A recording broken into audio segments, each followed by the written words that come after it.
Hello students, welcome to Underdrop classes, one step ahead for learning where we help you to achieve your goals. Students, today we will start a new chapter, polymers. This is a very important chapter for the exam point of view. Okay, so let's start. First of all, आज हम start करने वाले हैं polymer chapter. तो हमें ये पता होना चाहिए कि इस टर्म का मीनिंग क्या होता है। What is the mean of the term polymer. ठीक है, तो पॉलीमर दो टर्म से मिलकर बना होता है। नंबर वन पोली प्लस नंबर टू मर। ठीक है, पोली का मीनिंग क्या होता है? पोली का मीनिंग होता है मैनी। पॉली का मीनिंग क्या होता है? मैनी। और मर का मीनिंग क्या होता है? रिपीटिंग यूनिट्स, रिपीटिंग और बेसिक यूनिट्स। ओके, इन दोनों टर्म का मीनिंग आपको समझ में आया। पॉली का मतलब क्या होता है? मैनी। और मर का मीनिंग क्या होता है? रिपीटिंग टर्म्स या रिपीटिंग यूनिट्स और बेसिक यूनिट्स। ठीक है, मतलब पॉलीमर्स क्या होते हैं? लार्ज मॉलिक्यूलर मास कंपाउंड्स होते हैं जो कि बहुत सारे बेसिक यूनिट्स या रिपीटिंग यूनिट्स से मिलकर बने होते हैं। क्लियर हुआ? मतलब polymers are the large molecular mass compounds made from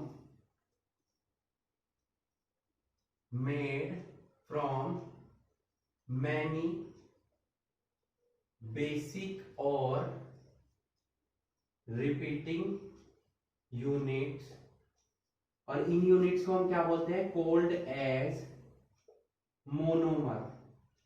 ठीक है, बहुत सारे मोनोमर यूनिट्स जिनको हम बेसिक यूनिट्स बोलते हैं आपस में बॉन्डिंग करके क्या बनाते हैं? लार्ज मॉलिक्यूलर मास कंपाउंड्स बनाते हैं। इन्हीं लार्ज मॉलिक्यूलर मास कंपाउंड्स को हम क्या बोलते हैं? पॉलीमर्स बोलते हैं। ठीक है, इनका मॉलिक्यूलर मास की जो रेंज होती है वो क्या होती है? 10 की पावर 3 से लेकर 10 की पावर 7 AMU तक। ठीक है, इतना इनका रेंज होता है। अब देखिए कितना हाई रेंज है, मतलब इनका मॉलिक्यूलर मास क्या होता है? काफी हाई होता है पॉलीमर्स का। क्लियर हुआ? समझ में आया आपको?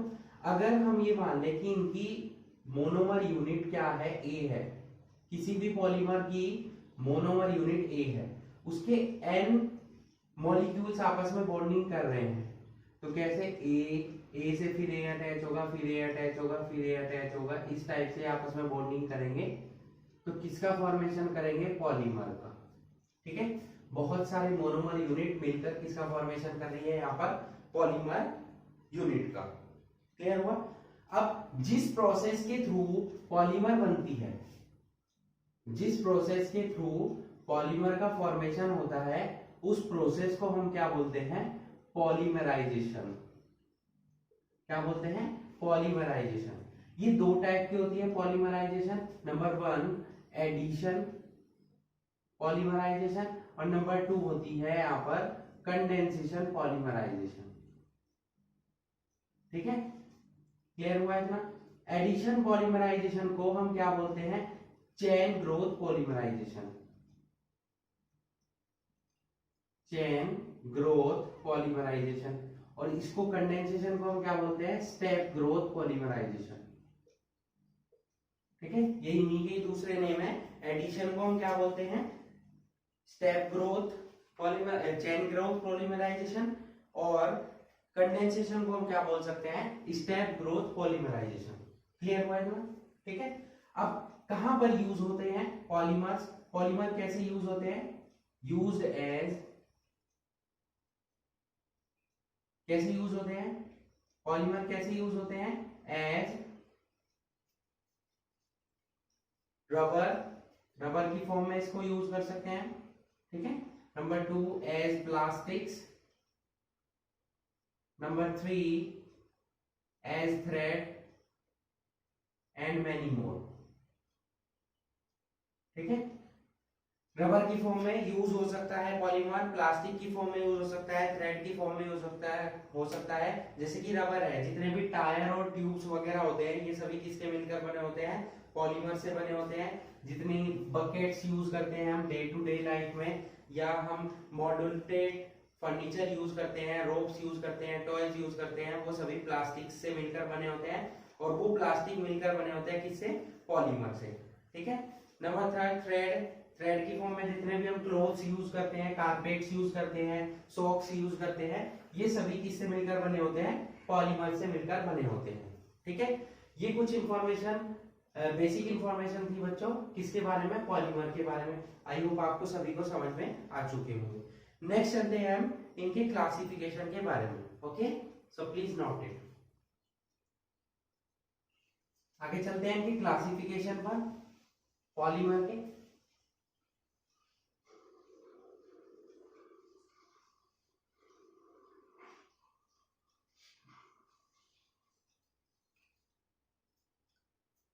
Classification of polymers.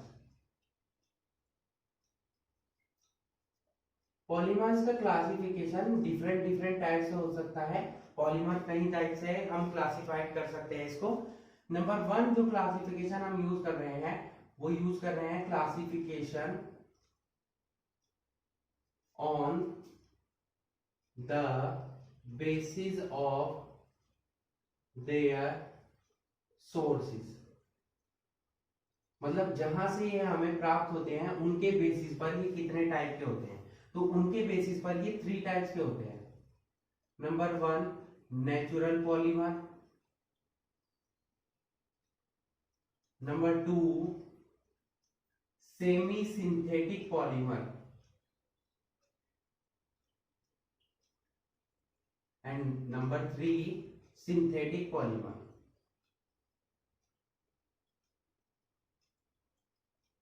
Okay.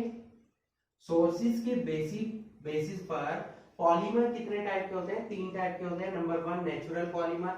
Number two, semi synthetic polymer. And number three, synthetic polymer. Okay. Natural polymer क्या होते हैं, जो नेचुरली हमें प्राप्त होते हैं। और ये कहां से प्राप्त होते हैं, ये लिविंग ऑर्गेनिज्म में मिलते हैं। Living organism like plants, animals, etcetera. Okay. Plants और एनिमल्स से हमें क्या मिलते हैं, नेचुरल पॉलीमर्स मिलते हैं। जैसे कि एग्जांपल क्या ले सकते हैं हम यहाँ पर, स्टार्च, सेलुलोज, ये लास्ट चैप्टर में आपको पढ़ाए गए थे बायोमोलिक्यूल्स में, डीएनए, आरएनए, रबर। रबर में नेचुरल रबर की हम बात करेंगे। तो ये सभी किसके एग्जांपल हो गए, नेचुरल पॉलीमर के, जो कि हमें किससे मिलते हैं, लिविंग ऑर्गेनिज्म से मिलते हैं। जैसे कि प्लांट्स और एनिमल्स के टिश्यूज में ये मिलते हैं हमको नेचुरल पॉलीमर्स। ओके। उसके बाद आई सेमी सिंथेटिक पॉलीमर की बात। सेमी सिंथेटिक का मतलब हुआ ना तो ये कंप्लीटली नेचुरल होते हैं और ना ही कंप्लीटली सिंथेटिक होते हैं। जो नेचुरल पॉलीमर्स हैं उनमें थोड़ा बहुत हम मॉडिफिकेशन करते हैं और इसका फॉर्मेशन हो जाता है सेमी सिंथेटिक पॉलीमर का। जैसे कि सेलुलोज हमारे पास प्रेजेंट है, उसमें हम क्या कर देते हैं, सेलुलोज का हम एसिटाइलेशन कराते हैं, तो हमें क्या मिलता है, सेलुलोज एसीटेट मिल जाता है। ठीक है, क्लियर हुआ। इसी तरीके से हम सेलुलोज का अगर नाइट्रेशन कराएं तो वो कन्वर्ट हो जाता है किसमें, सेलुलोज नाइट्रेट में। ठीक है। तो इस सेलुलोज एसिडेट को हम क्या बोल सकते हैं, रेयोन फाइबर। आपने नाम सुना होगा इसका, रेयोन फाइबर। हम जो यूज करते हैं डे टू डे लाइफ में, वो रेयोन फाइबर्स के जो कंपोनेंट्स होते हैं वो किसके होते हैं, सेलुलोज एसिडेट के। इसी तरीके से गन कॉटन इसको बोल सकते हैं, ये एक्सप्लोसिव कंपाउंड है जो कि बॉम्ब वगैरह बनाने में यूज किया जाता है। ठीक है। तो देखिए सेलुलोज हमारा क्या था, नेचुरल पॉलीमर था, उसमें हमने मॉडिफिकेशन किया, उसका एसिटाइलेशन कराया, उसका नाइट्रेशन कराया, तो वो कन्वर्ट हो गया किसमें, सेलुलोज एसीटेट में और सेलुलोज नाइट्रेट में। ठीक है। तो ये सेलुलोज एसीटेट और सेलुलोज नाइट्रेट क्या बन गया हमारा, सेमी सिंथेटिक पॉलीमर बन गया। अब बात आती है सिंथेटिक पॉलीमर की। सिंथेटिक पॉलीमर क्या होते हैं? कंप्लीटली मैन मेड होते हैं, ठीक है। और इनकी इंपॉर्टेंस हमारे नेचुरल पॉलीमर से ज्यादा होती है, क्योंकि ये ज्यादा कमर्शियली वेरी इंपॉर्टेंट होते हैं हमारे, और ये प्योरली सिंथेटिक कंपाउंड्स होते हैं, ठीक है। कमर्शियली इंपॉर्टेंट होते हैं ये, इनका यूज ज्यादा किया जाता है, ओके। जैसे कि एग्जांपल के तौर पर हम ले लेते हैं यहाँ पर नायलॉन। आपने नाम सभी ने सुना होगा। नायलॉन अलग अलग टाइप के होते हैं, nylon 6, nylon 6, okay, Buna N, ये सभी आपको इसी लेक्चर में पढ़ाए जाएंगे। कंप्लीटली डिस्कशन होगा आज हमारा पूरे इसी चैप्टर पर, पॉलीमर पर, ठीक है। तो ये इसके एग्जांपल हुए हमारे।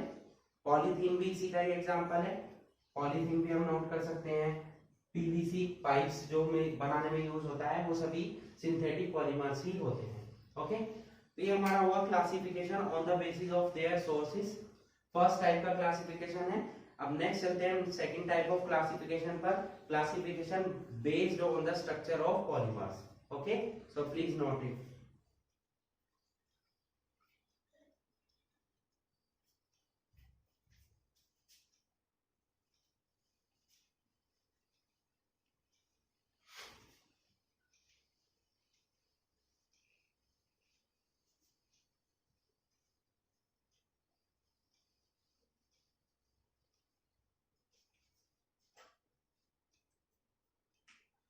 सेकंड टाइप का क्लासिफिकेशन है classification on the basis of structure of protein. Proteins की स्ट्रक्चर के बेसिस पर पॉलीमर कितने टाइप के होते हैं, यहां पर आ जाएगा पॉलीमर। पॉलीमर की स्ट्रक्चर के बेसिस पर भी हमारे पॉलीमर्स कितने टाइप के होते हैं? 3 टाइप के होते हैं, ओके। नंबर 1 क्या होता है हमारा? Linear polymer. नंबर 2 होता है हमारा ब्रांच्ड चेन पॉलीमर। और नंबर 3 होता है क्रॉस लिंक्ड, और इसी को हम बोलते हैं network polymer, okay. One by one हम डिस्कशन करते हैं और इनके एग्जांपल्स को देखते हैं। लीनियर पॉलीमर वर्ड से आपको क्लियर हो रहा होगा, ऐसा पॉलीमर जिसकी स्ट्रक्चर लीनियर हो, या तो वो इस टाइप से हो सकती है या वो इस टाइप से हो सकती है, ओके। इस शेप के जो पॉलीमर्स होंगे उनको हम क्या बोलते हैं? लीनियर पॉलीमर बोलते हैं, या ये बोल सकते हैं वन डायमेंशनल होते हैं, ठीक है।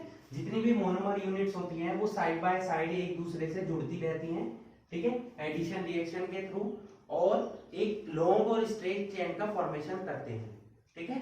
क्लियर हुआ? इनके जो इंटरमोलिकुलर फोर्सेस होते हैं, क्योंकि ये क्या होते हैं?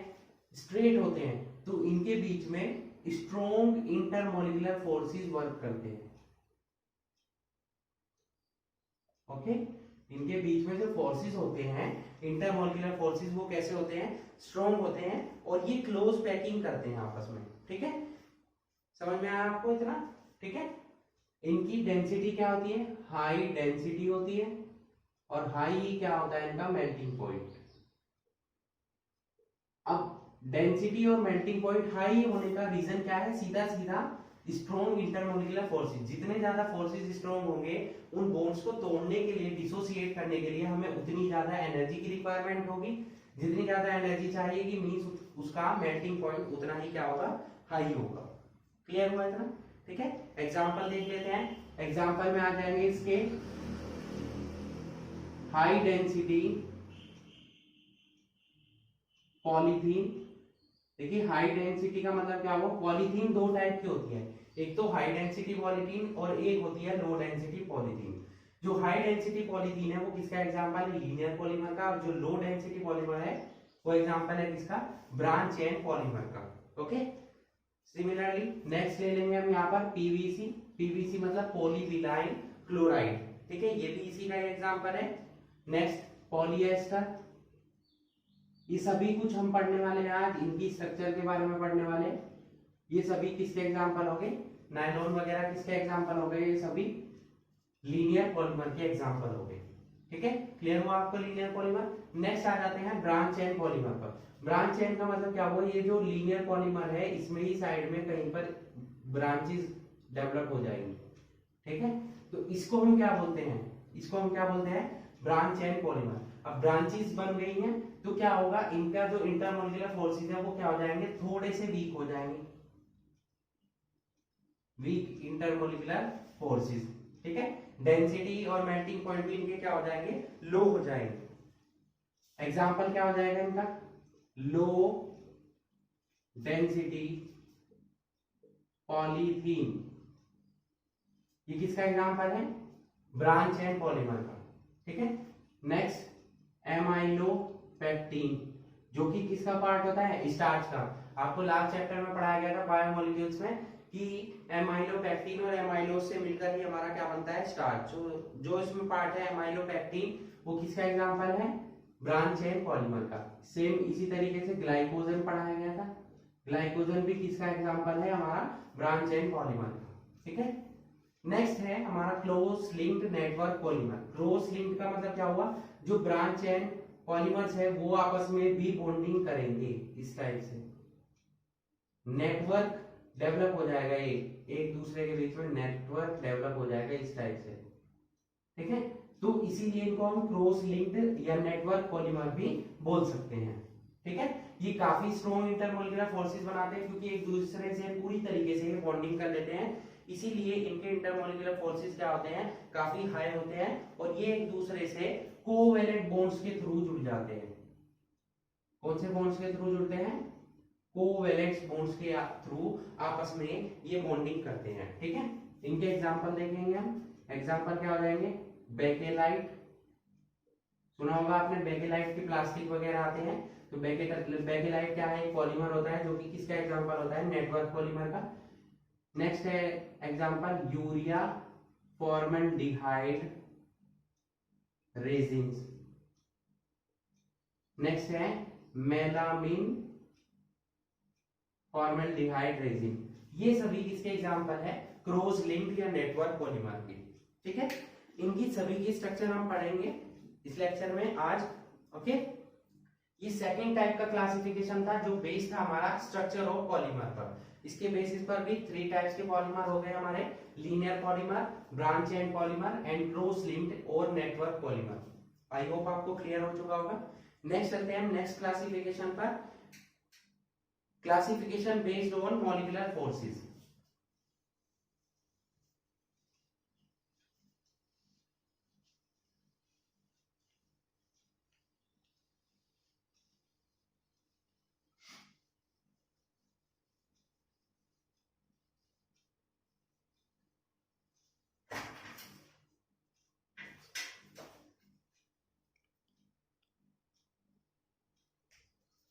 थर्ड टाइप का क्लासिफिकेशन है classification on the basis of molecular forces. Molecular forces सभी के बीच में, अभी मैंने आपको समझाया, लीनियर, क्रॉस लिंक्ड, ब्रांच, सभी के बीच में मॉलिक्यूलर फोर्सेस डेवलप होते हैं। किसी के बीच में वीक होते हैं, किसी के बीच में स्ट्रॉन्ग होते हैं। तो उसके बेसिस पर ये कितने टाइप के होते हैं, 4 टाइप्स के। ठीक है, नंबर वन होते हैं हमारे elastomers. Number 2 fibres. Number 3 thermoplastic. ये जूनियर क्लासेस में भी आपने वर्ड सुने हुए होंगे, thermoplastic and thermo, fourth one is thermosetting plastic. Okay, 4 types के हो गए यहाँ पर क्लासिफिकेशन मॉलिक्यूलर फोर्सेस के बेसिस पर। ठीक है, अब मॉलिक्यूलर इंटरमॉलिक्यूलर फोर्सेस जो हैं ये किस पर डिपेंड करते हैं। ठीक है, इंटरमॉलिक्यूलर फोर्सेस आपस में बॉन्डिंग पर डिपेंड करते हैं। ठीक है, और जितनी भी प्रॉपर्टीज होंगी जैसे कि इलास्टिसिटी, टफनेस, स्ट्रेचनेस, ये सभी किस पर डिपेंड करती हैं? इंटरमोलिकुलर फोर्सेस पर ही डिपेंड करती हैं। ठीक है, तो उसके बेसिस पर ये 4 टाइप्स के हो गए। इलास्टोमर्स का मतलब क्या हो गया? जिसमें हाई इलास्टिसिटी प्रेजेंट हो। इलास्टिसिटी जैसे कि इलास्टिक देखी होगी आपने, ठीक है, इलास्टिसिटी जो स्ट्रेचेबल हो,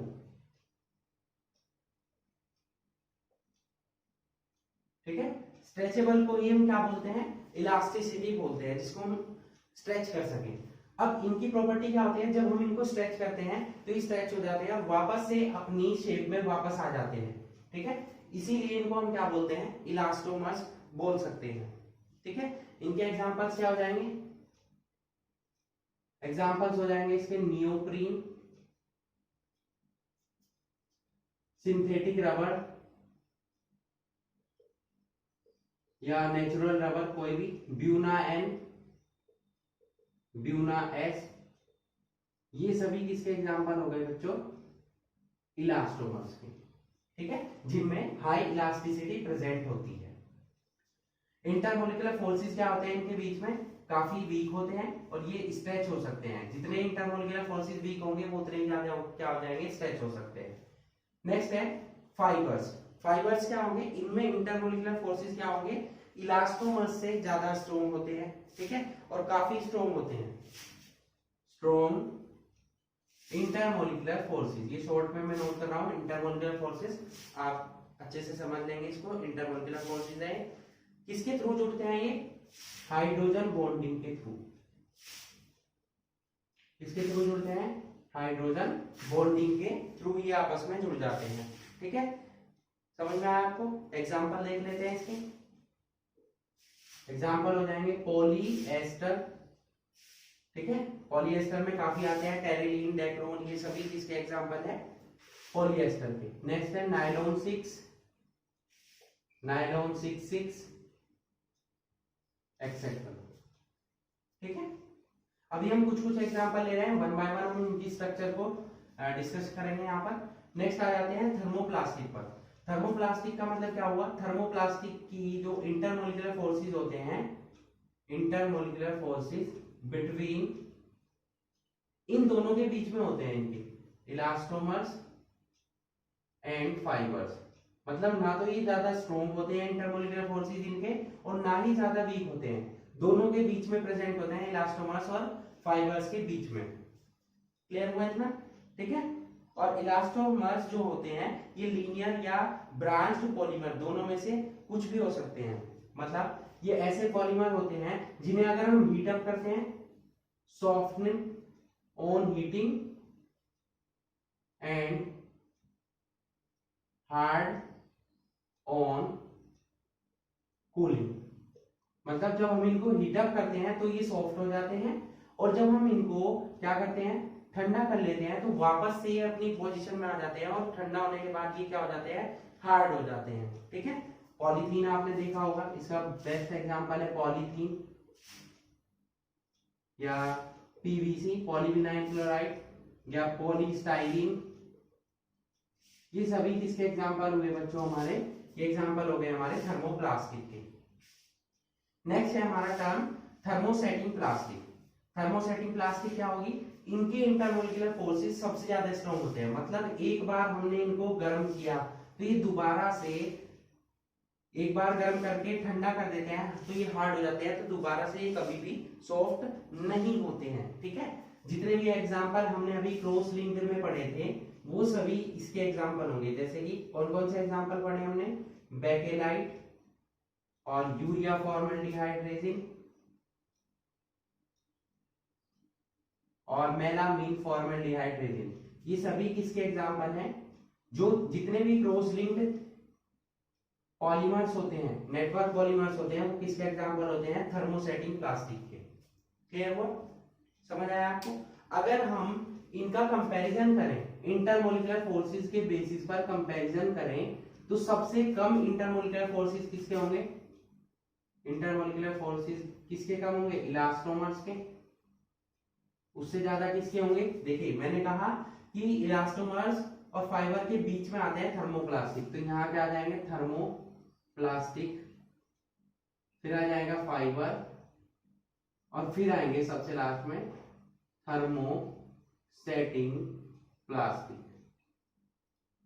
ठीक है, तो इस तरीके से कंपैरिजन कर लिया हमने किसके बीच में, इनके इंटरमोलिकुलर फोर्सेस के बीच में। सबसे कम किसके होंगे इंटरमोलिकुलर फोर्सेस, इलास्टोमर्स के, then thermoplastic, then fibre, and last one is thermosetting plastic. Okay, clear हुआ इतना आपको? ये हमारा यहाँ पर क्लासिफिकेशन कंप्लीट हो जाता है। 3 टाइप का क्लासिफिकेशन हम पढ़ चुके हैं। Classification on the basis of their sources, classification on the basis of their structure, and the classification on the basis of molecular forces. आगे चलते हैं कुछ अदर इंपॉर्टेंट टर्म्स पर, so please note it.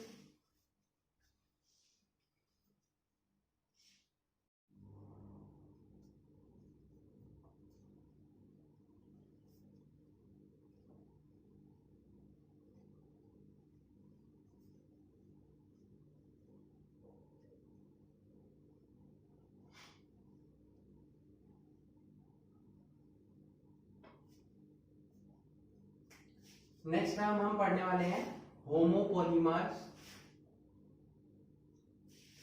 And copolymers. ठीक है, क्या difference है दोनों टर्म के बीच में, होमोपॉलीमर्स और कोपॉलीमर्स। देखिए, होमोपॉलीमर कौन से पॉलीमर्स होते हैं, जो एक ही टाइप के मोनोमर से मिलकर बने होते हैं। आपको समझाया गया है कि पॉलीमर्स किससे मिलकर बने होते हैं, बेसिक यूनिट्स, रिपीटिंग यूनिट से मिलकर बने होते हैं। अब वो रिपीटिंग यूनिट सेम भी हो सकती है और डिफरेंट भी हो सकती है। अगर वो रिपीटिंग यूनिट सेम होती है तो उनको हम क्या बोलते हैं, होमोपॉलीमर्स, और अगर रिपीटिंग यूनिट्स क्या होती है, डिफरेंट होती है, तो उन्हीं को हम क्या बोलते हैं, कोपॉलीमर्स। ठीक है, क्लियर हुआ?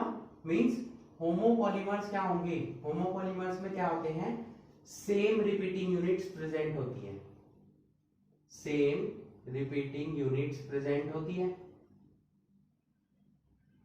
और कोपॉलीमर्स में क्या होते हैं, रिपीटिंग यूनिट्स क्या होती हैं, डिफरेंट होती हैं, डिफरेंट रिपीटिंग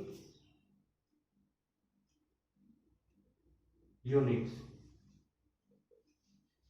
ओके, क्लियर हुआ? जब भी रिपीटिंग यूनिट सेम होंगी तो किसका फॉर्मेशन होगा, होमोपॉलीमर का। मतलब यहां पर आप देख सकते हैं जैसे ए ये हमने एक रिपीटिंग यूनिट ली, यही रिपीट हो रही है, तो ये हमारा हो जाएगा होमोपॉलीमर का एग्जांपल। और अगर रिपीटिंग यूनिट बार बार चेंज हो रही है तो वो किसका एग्जांपल हो जाएगा, हमारा कोपॉलीमर्स का। क्लियर हुआ? समझ में आया आपको इतना? एग्जांपल देख लेते हैं इसका। होमोपॉलीमर का एग्जांपल देख लेते हैं, पॉलीथीन। इसका एग्जांपल क्या होगा, पॉलीथीन। देखिए, पॉलीथीन जो होता है वो किससे मिलकर, उसका मोनोमर क्या होता है, इथीन। इथीन गैस आपने पढ़ी होगी, CH2 डबल बॉन्ड CH2। जब बहुत सारे इथीन गैस के मॉलिक्यूल्स आपस में बॉन्डिंग करते हैं, कौन सी प्रोसेस होती है वो, पॉलीमराइजेशन। ये आपको एरो के ऊपर जरूर नोट करना है हर रिएक्शन पर। तो पॉलीमराइजेशन होगा, तो पॉलीमराइजेशन कहाँ होता है, जहां पर डबल बॉन्ड या ट्रिपल बॉन्ड प्रेजेंट हो, तो यहां पर ये बॉन्डिंग करेंगे। देखिए, एक CH2 दूसरे CH2 से बॉन्डिंग करेगा। यही प्रोसेस आपको ध्यान रखनी है सभी रिएक्शंस में। ये CH2 डबल बॉन्ड से जुड़ा हुआ है, अब जब ये इधर भी बॉन्डिंग करेगा और इधर भी, तो यहाँ से डबल बॉन्ड हट जाएगा और ये सिंगल बॉन्ड इधर भी आ जाएगा, इधर भी। फिर ये दूसरे मॉलिक्यूल से करेगा बॉन्डिंग, फिर ये तीसरे से करेगा, इस तरीके से ये चलता रहेगा।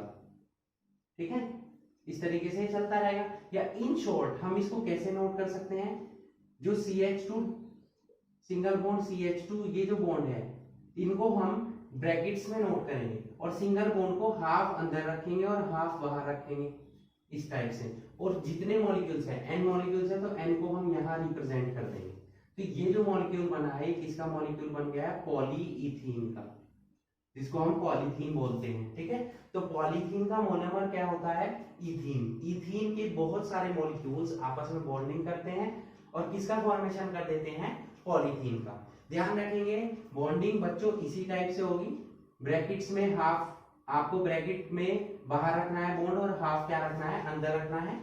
जितने मॉलिक्यूल्स होंगे उसको बाहर रिप्रेजेंट करेंगे तो हमारा पॉलीमर का कंपाउंड शो हो जाएगा। ठीक है, तो इस तरीके से हमने दिखाया कि पॉलीथीन किस टाइप से बन सकता है। ये एग्जांपल हुआ हमारा बच्चों होमोपॉलीमर का। अब बात करते हैं कोपॉलीमर्स की। कोपॉलीमर्स में मतलब रिपीटिंग यूनिट क्या हो सकती है हमारी, डिफरेंट हो सकती हैं, ठीक है। इसके लिए एग्जांपल ले रहे हैं पॉलीस्टाइरीन का। पॉलीस्टाइरीन का, ओके। पॉलीस्टाइरीन का फॉर्मेशन कैसे होता है, ये जो हमारा कंपाउंड बन रहा है बच्चों, ये कौन सा कंपाउंड है, स्टाइरीन। कौन सा कंपाउंड है, स्टाइरीन, ठीक है। स्टाइरीन, भाई पॉलीस्टाइरीन बनाना है तो स्टाइरीन तो जरूर लेना होगा। दूसरा मॉलिक्यूल, इसके एन मॉलिक्यूल लेंगे। दूसरा मॉलिक्यूल होता है हमारा 1,3-ब्यूटाडाइईन, जिसका फॉर्मूला ये होता है CH2 double bond CH single bond CH double bond CH2। ये किसका फॉर्मूला है, बार बार रिपीट होगा, याद रखेंगे, 1,3-ब्यूटाडाइईन। इसके भी हम Ni मॉलिक्यूल्स लेंगे। अब देखिए इन दोनों के बीच में बॉन्डिंग कैसे होगी, यहां हम कराएंगे पॉलीमराइजेशन। कैसे होगा, यहां डबल बॉन्ड प्रेजेंट है, यहां डबल बॉन्ड प्रेजेंट है, तो ये डबल बॉन्ड तो यहां शिफ्ट हो जाएगा, ठीक है, ये वाला भी, और यहां पर बॉन्डिंग हो जाएगी दोनों के बीच में, ठीक है। इसका बॉन्ड इधर शिफ्ट हो जाएगा। कैसे बॉन्डिंग होगी, देखिए ये हमारा बन गई बेंजीन रिंग, इससे जुड़ा हुआ है क्या है, CH। अब ये डबल बॉन्ड कन्वर्ट हो जाएगा सिंगल बॉन्ड में, क्योंकि इस CH2 को बॉन्डिंग करनी है इस CH2 से, तो ये डबल सिंगल बॉन्ड इधर आ जाएगा। मैंने आपको क्या कहा, ब्रैकेट्स में हाफ बॉन्ड बाहर रहना चाहिए, हाफ बॉन्ड अंदर रहना चाहिए, इस टाइप से हम बॉन्डिंग शो करेंगे। यहाँ क्या आ जाएगा, अब CH2, ये CH2 किससे बॉन्डिंग कर रहा है, इस CH2 से।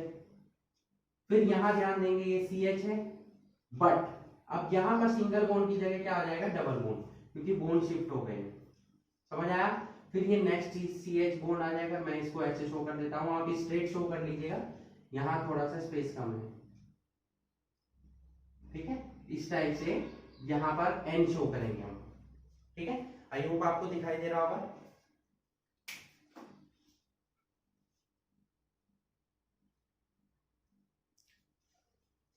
इसको थोड़ा सा रफ करके हम इधर शिफ्ट कर देते हैं। कैसे बॉन्डिंग होगी, ये बेंजीन रिंग प्रेजेंट है यहाँ पर हमारे, और यहाँ CH सिंगल बॉन्ड, जो कि बॉन्ड से आधा बाहर रहेगा आधा अंदर। फिर आ जाएगा यहाँ पर ये CH2, देन ये CH2, यहाँ आ जाएगा CH2 के साथ CH के साथ क्या आ जाएगा, डबल बॉन्ड। फिर आ जाएगा यहाँ पर CH और CH2। आई होप अब आपको क्लियरली दिखाई दे रहा होगा, ठीक है। ये जो कंपाउंड बना है हमारा क्या बना है, पॉलीस्टाइरीन। पॉलीस्टाइरीन का मतलब स्टाइरीन से मिलकर बना है, और बहुत सारे कंपाउंड है, क्योंकि ये पॉलीमर है तो इसका नेम क्या हो जाएगा, पॉलीस्टाइरीन। ये किसका एग्जांपल हुआ हमारा, कोपॉलीमर का, ठीक है। होमोपॉलीमर का एग्जांपल क्या लिया हमने, पॉलीथीन, और कोपॉलीमर का एग्जांपल लिया हमने पॉलीस्टाइरीन। क्लियर हुआ। अभी तक जो हम वर्ड यूज कर रहे थे, पॉलीथीन पॉलीमर है, पॉलीस्टाइरीन पॉलीमर है, बच्चों उनकी स्ट्रक्चर ये होती है, पॉलीथीन की स्ट्रक्चर ये है और पॉलीस्टाइरीन की स्ट्रक्चर ये है, ठीक है। क्लियर हुआ। अब आ जाते हैं हम इनकी मैकेनिज्म पर। पॉलीमराइजेशन मैंने आपको बताया दो टाइप का होता है, किस किस के बेसिस पर, एक तो होता है हमारा एडिशन पॉलीमराइजेशन, और नंबर 2 होता है हमारा कंडेंसेशन पॉलीमराइजेशन, ठीक है। तो वन बाय वन हम इनकी प्रोसेस को डिस्कस करेंगे। पहले हम डिस्कशन करेंगे एडिशन पॉलीमराइजेशन के बारे में, okay.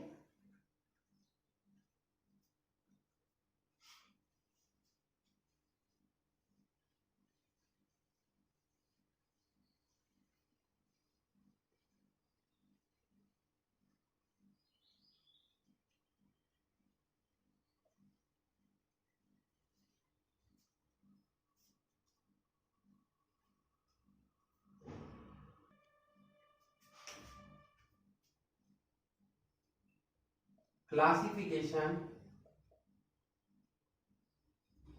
based on polymerization mechanism।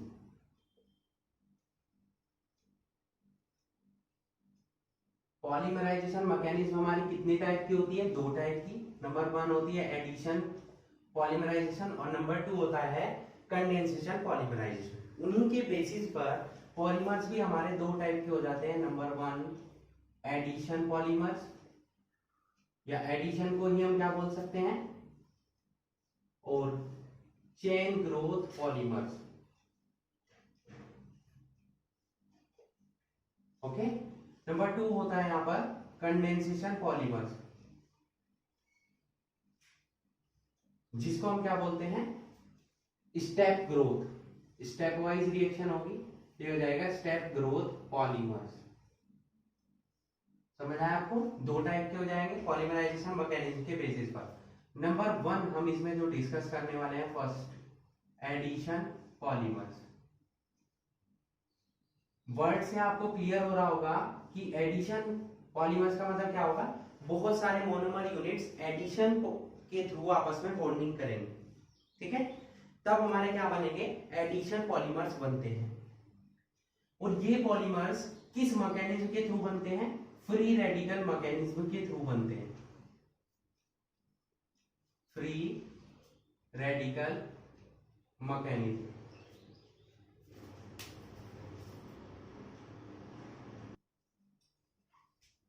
Clear हुआ? अब यहां पर हम एग्जांपल ले लेते हैं, किसके थ्रू, पॉलीथीन का एग्जांपल पढ़ेंगे। फ्री रेडिकल मैकेनिज्म को हम सीखेंगे पॉलीथीन एग्जांपल के थ्रू। एग्जांपल हमने अभी पढ़ा है, पॉलीथीन का फॉर्मेशन कैसे होगा, ठीक है, वो हमने डायरेक्ट रिएक्शन पढ़ी है। अब हम देखते हैं कि step wise free radical mechanism के थ्रू पॉलीथीन का फॉर्मेशन कैसे होता है, ठीक है। तो पहली बात आप ध्यान रखेंगे कि फ्री रेडिकल मैकेनिज्म के लिए एक कैटेलिस्ट का होना, प्रेजेंट होना जरूरी होता है, और उस कैटेलिस्ट को हम क्या बोलते हैं, फ्री रेडिकल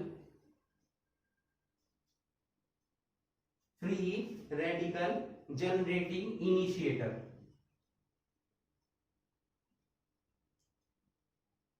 मतलब जो ऐसा कैटेलिस्ट या ऐसा रेडिकल जो फ्री रेडिकल्स को फॉर्मेशन कर सके, उन्हें जनरेट कर सके।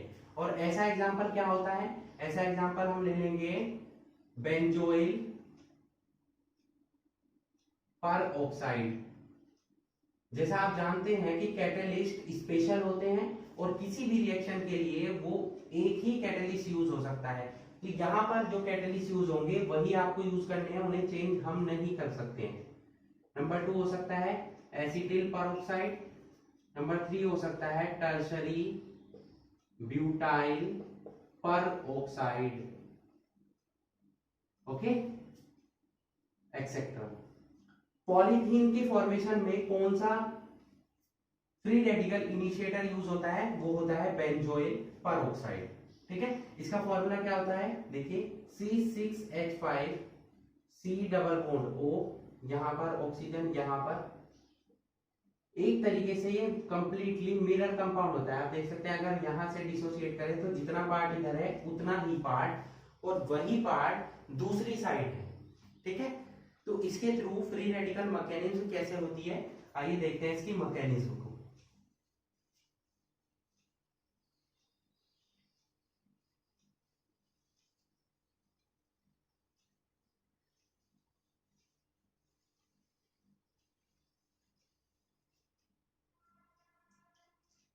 देखिए ये कुछ स्टेप्स में कंप्लीट होती है। स्टेप 1, कोई भी रिएक्शन है वो 3 स्टेप में कंप्लीट होती है, या आप पहले से आपने पढ़ा हुआ होगा, ठीक है, 11th क्लास में भी आपको पढ़ाया गया था कि किसी रिएक्शन के कंप्लीट होने में 3 स्टेप्स होते हैं। नंबर 1 होता है चेन इनिशिएशन स्टेप, नंबर 2 होता है चेन प्रोपेगेशन स्टेप, और नंबर 3 होता है चेन टर्मिनेशन स्टेप।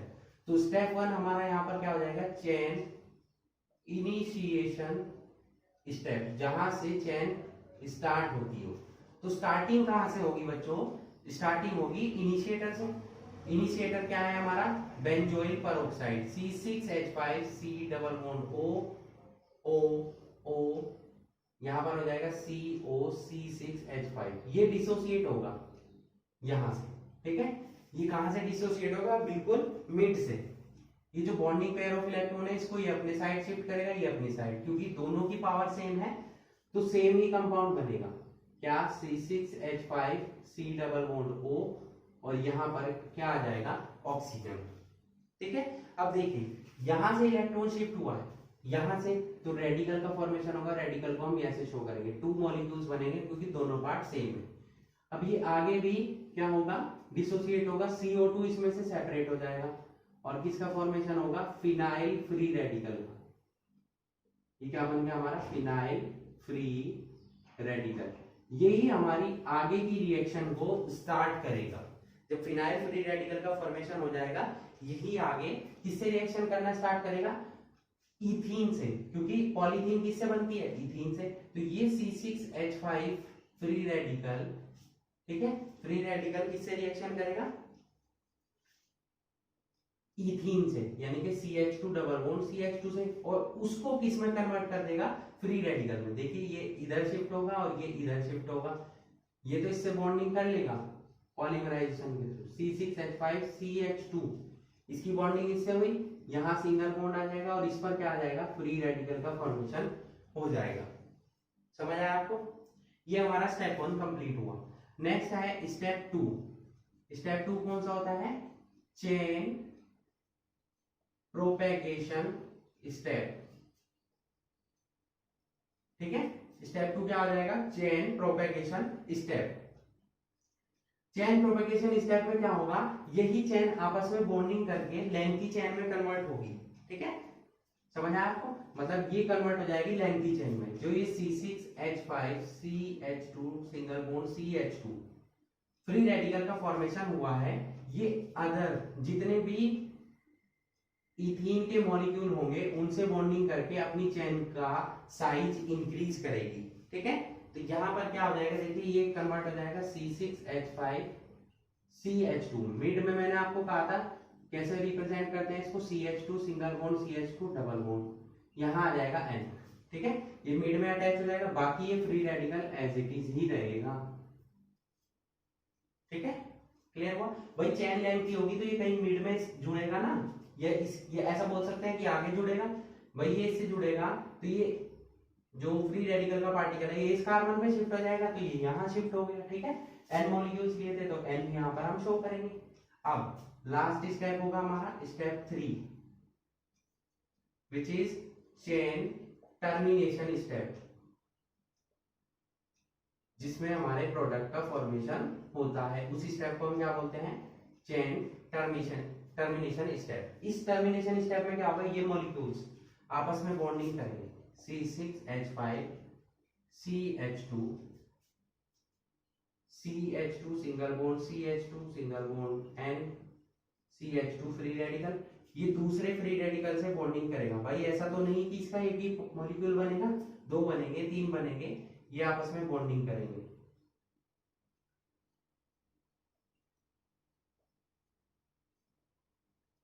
क्लियर हुआ है ना। यहां पर जो स्टेप हो रहा है वो हो रहा है पॉलीमराइजेशन, यहीं पर पॉलीमर का फॉर्मेशन हो रहा है, तो इसी स्टेप को हम क्या बोलेंगे, पॉलीमराइजेशन। वैसे ओवरऑल जितने स्टेप्स हैं ये सब पॉलीमराइजेशन ही है, लेकिन यहां पर आप नोट कर सकते हैं एरो पर, ये दोनों आपस में बॉन्डिंग करेंगे। अब बॉन्डिंग कहां से होगी, देखिए ये फ्री रेडिकल इस फ्री रेडिकल से क्या करेगा, बॉन्डिंग, क्योंकि इसे भी इलेक्ट्रॉन की रिक्वायरमेंट है और इसको भी इलेक्ट्रॉन की रिक्वायरमेंट है, तो ये दोनों आपस में क्या कर लेंगे, बॉन्डिंग कर लेंगे। कैसे, देखिए फर्स्ट है C6H5 CH2 single bond CH2 CH2, यहां N हो जाएगा, ये CH2 इससे जुड़ जाएगा, आप स्ट्रेट जोड़ेंगे इस टाइप से, ठीक है। यहाँ स्पेस कम है इसलिए मैं नीचे जोड़ रहा हूं, यहां आ जाएगा उल्टा CH2, ये उल्टा आ जाएगा इधर से CH2 N, ठीक है, इधर आ जाएगा ये CH2 और C6H5, आपको स्ट्रेट जोड़ना है। ये जो कंपाउंड बना है वो बन गया है किसका कंपाउंड, पॉलीथीन का, ठीक है, क्लियर हुआ।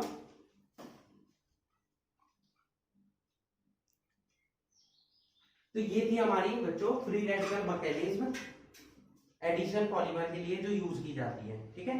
किसका फॉर्मेशन हुआ है यहाँ पर, पॉलीथीन कंपाउंड का, समझ आया आपको, सो प्लीज नोट इट।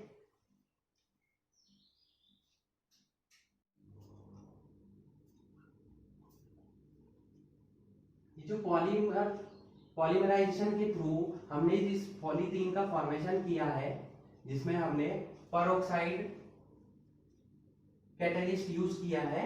ये जो पॉलीथीन का फॉर्मेशन होता है ये होता है लो डेंसिटी पॉलीथीन। आपको मैंने बताया कि पॉलीथीन दो टाइप की होती है, एक तो low density polythene, low density polythene, या इन शॉर्ट हम LDP बोलते हैं इसको। नंबर 2 होती है हाई डेंसिटी पॉलीथीन, जिसको हम क्या बोलते हैं HDP।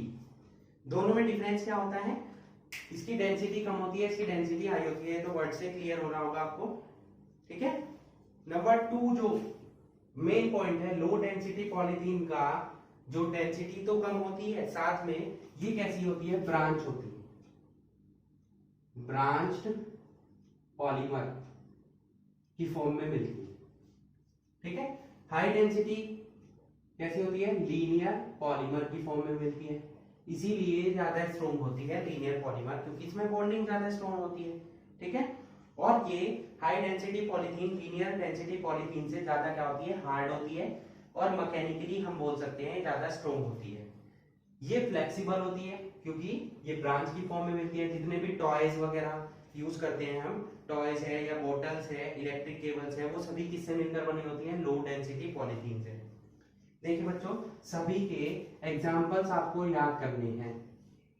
जितने भी पॉलीमर्स मैं आपको पढ़ा रहा हूँ सभी के एग्जांपल्स आपको याद होने चाहिए। ये आपकी एनसीईआरटी बुक में भी मिल जाएंगे, ठीक है, या किसी अदर बुक से आप पढ़ रहे हैं तो वैसे अदर बुक की रिक्वायरमेंट नहीं है, आप एनसीईआरटी में पढ़ेंगे तो वहां पर आपको एग्जांपल्स मिलते रहेंगे, ठीक है। सभी के एग्जाम्पल वहां मिल जाएंगे, दो दो एग्जाम्पल आपको सभी के याद करने हैं, और साथ में, ठीक है, एग्जाम्पल्स के साथ, एग्जाम्पल्स तो आपको लर्न करने ही है, साथ में यूजेस भी लर्न करने हैं, ठीक है।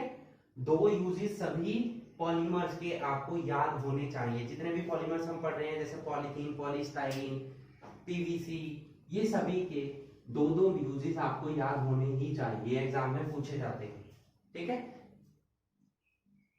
अब लो डेंसिटी और हाई डेंसिटी पॉलीथीन कैसे बनती है, देखिए दोनों बनने का डिफरेंस जो है दोनों में, वो डिपेंड करता है उनकी सिचुएशंस पर, ठीक है।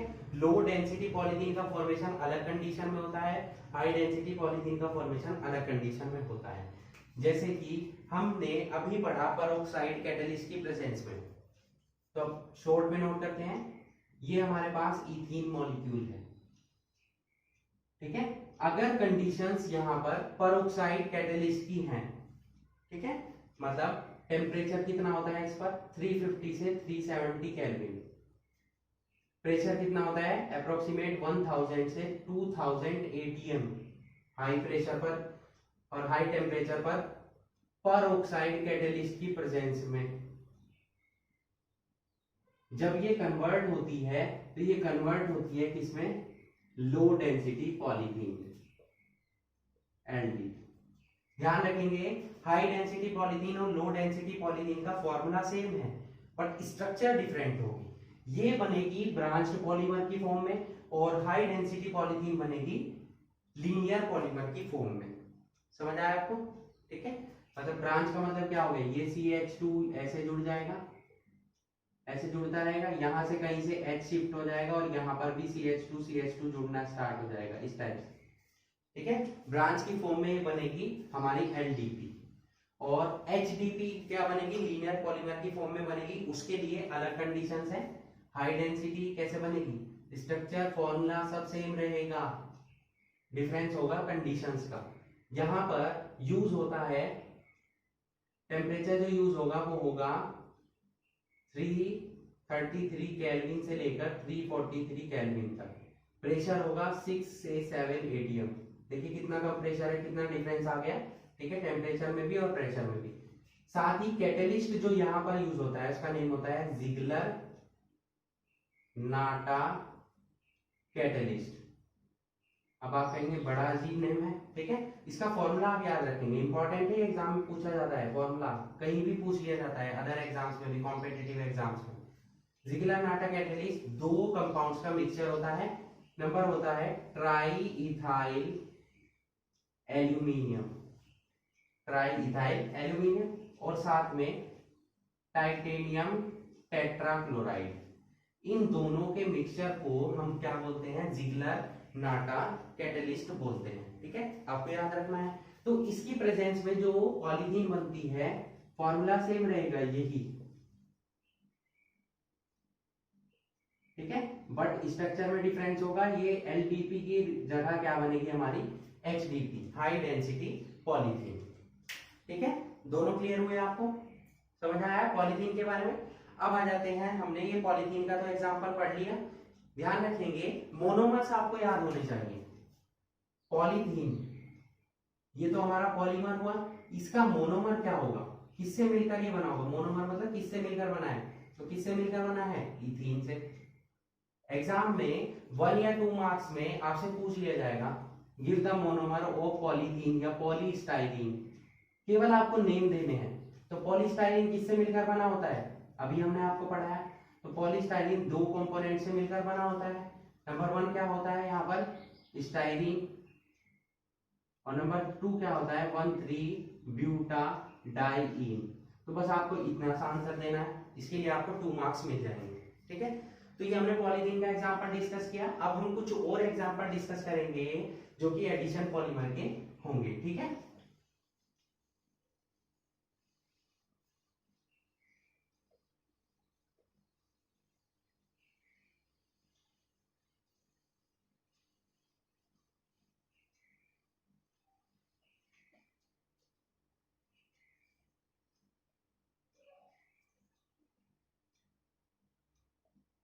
Examples of addition polymers. Polythene हमने आपको पढ़ा दिया, फर्स्ट एग्जांपल है इसका पॉलीथीन, सबसे सिंपल एग्जांपल जो कि हम पढ़ा चुके हैं आपको। नंबर 2 पर आ जाइए। नंबर 2 हम जो इसका एग्जांपल लेने वाले हैं वो लेने वाले हैं पॉलीप्रोपीन। अब देखिए, जैसे इथीन ने पॉलीथीन बनाया, ऐसी प्रोपीन क्या बनाएगी, पॉलीप्रोपीन। तो इसका मोनोमर क्या हो जाएगा, अगर इसका मोनोमर पूछा जाए तो क्या हो जाएगा, प्रोपीन। और प्रोपीन का फॉर्मूला क्या होता है बताइए, CH3 single bond CH double bond CH2।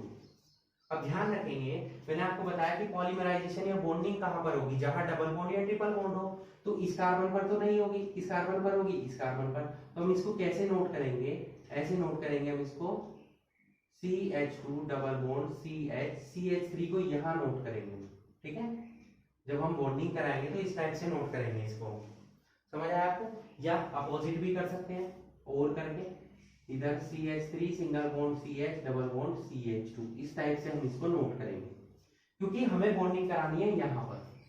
तो पॉलीप्रोपीन की बॉन्डिंग कैसे होगी, जब n मॉलिक्यूल्स लेंगे हम किसके, प्रोपीन के, तो पॉलीमराइजेशन के थ्रू, पॉलीमराइजेशन, ठीक है, यहां पर यूज होगा जिगलर नाटा कैटलिस्ट।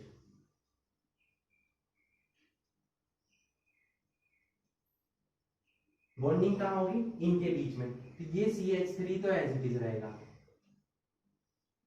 CH और CH2 के बीच में डबल बॉन्ड है, ये CH इधर बॉन्डिंग कर सकता है और ये CH2 इधर बॉन्डिंग कर सकता है।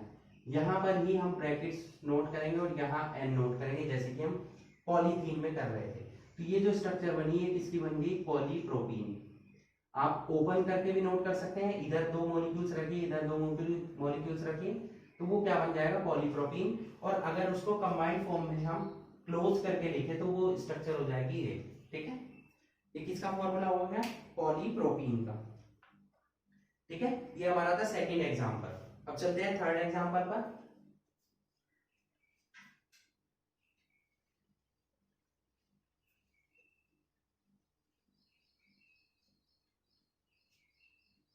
थर्ड एग्जांपल ये हो चुका हमारा। थर्ड हो गया हमारा पॉलीविनाइल क्लोराइड। इसके बारे में आपने बहुत सुना होगा, पीवीसी, पाइप्स में यूज होता है। जितने भी आपके पाइप्स यूज होते हैं घर में, वो सभी किसके होते हैं, polyvinyl chloride. In short we can say that PVC. ठीक है, अब पीवीसी, यहीं से टर्म देखिए, ये जो विनाइल क्लोराइड है, मोनोमर क्या होगा इसका, यही मोनोमर होगा इसका, विनाइल क्लोराइड। इसका फॉर्मूला क्या होता है, CH2 double bond CH single bond Cl। ठीक है, फिर वही बात आएगी, मैंने आपको क्या कहा कि बॉन्डिंग कहां से होनी है, इन दो डबल बॉन्ड के बीच में। तो इसको हम कैसे नोट कर सकते हैं, या तो डायरेक्ट नोट करेंगे या ऐसे नोट कर सकते हैं हम, यहाँ पर Cl CH double bond CH2। ठीक है, यहाँ पर CH3 था पॉलीप्रोपीन में, यहाँ क्या आ जाएगा Cl, पॉलीमराइजेशन होगा और बॉन्डिंग हो जाएगी। ठीक है, Cl एज इट इज रहेगा, ये CH इधर बॉन्डिंग करेगा और ये CH2 इधर बॉन्डिंग करेगा। ये किसका फॉर्मूला बन गया हमारा, PVC, पॉली विनाइल क्लोराइड का। ठीक है, क्लियर हुआ है। नंबर 4, फोर्थ एग्जांपल हम यहाँ पर लेने वाले हैं टेफ्लॉन। टेफ्लॉन का नेम क्या होता है, टेट्रा फ्लोरो इथीन, यानी कि जो इथीन थी भाई, इथीन का फॉर्मूला क्या था, CH2 डबल बॉन्ड CH2। यहां से हमने H हटा देने हैं, 4H जो प्रेजेंट है इनको हटा देना है और इनकी जगह 4F लेने हैं, तो ये टेट्रा फ्लोरो इथीन का फॉर्मेशन हो गया। ठीक है, समझ आया आपको। टेफ्लॉन, इसकी मोनोमर यूनिट क्या होगी, ये होगी टेट्रा फ्लोरो इथीन। ठीक है, ये इसका क्या हो जाएगा, मोनोमर। अब बॉन्डिंग कैसे होगी, सेम वैसे ही जैसे कि इथीन की होती थी, CF2 double bond CF2, polymerisation क्या हो जाएगा, CF2 इधर भी सिंगल बॉन्ड और इधर भी सिंगल बॉन्ड, ये हमारा क्या बन गया, टेफ्लॉन। समझ आया आपको। ठीक है, ध्यान रखेंगे बच्चों, सभी के आपको यूजेस लर्न करने हैं, दो यूजेस सभी के लर्न होने चाहिए। जैसे टेफ्लॉन किसमें यूज होता है, टेफ्लॉन एक होमोपॉलीमर है जो कि oil seals, gaskets, coating, non stick coating, इन सभी में यूज होता है। ठीक है, तो 4 एग्जांपल्स हो चुके हैं। नेक्स्ट एग्जांपल हम लेने वाले हैं, इंपॉर्टेंट एग्जांपल, पॉलीस्टाइरीन।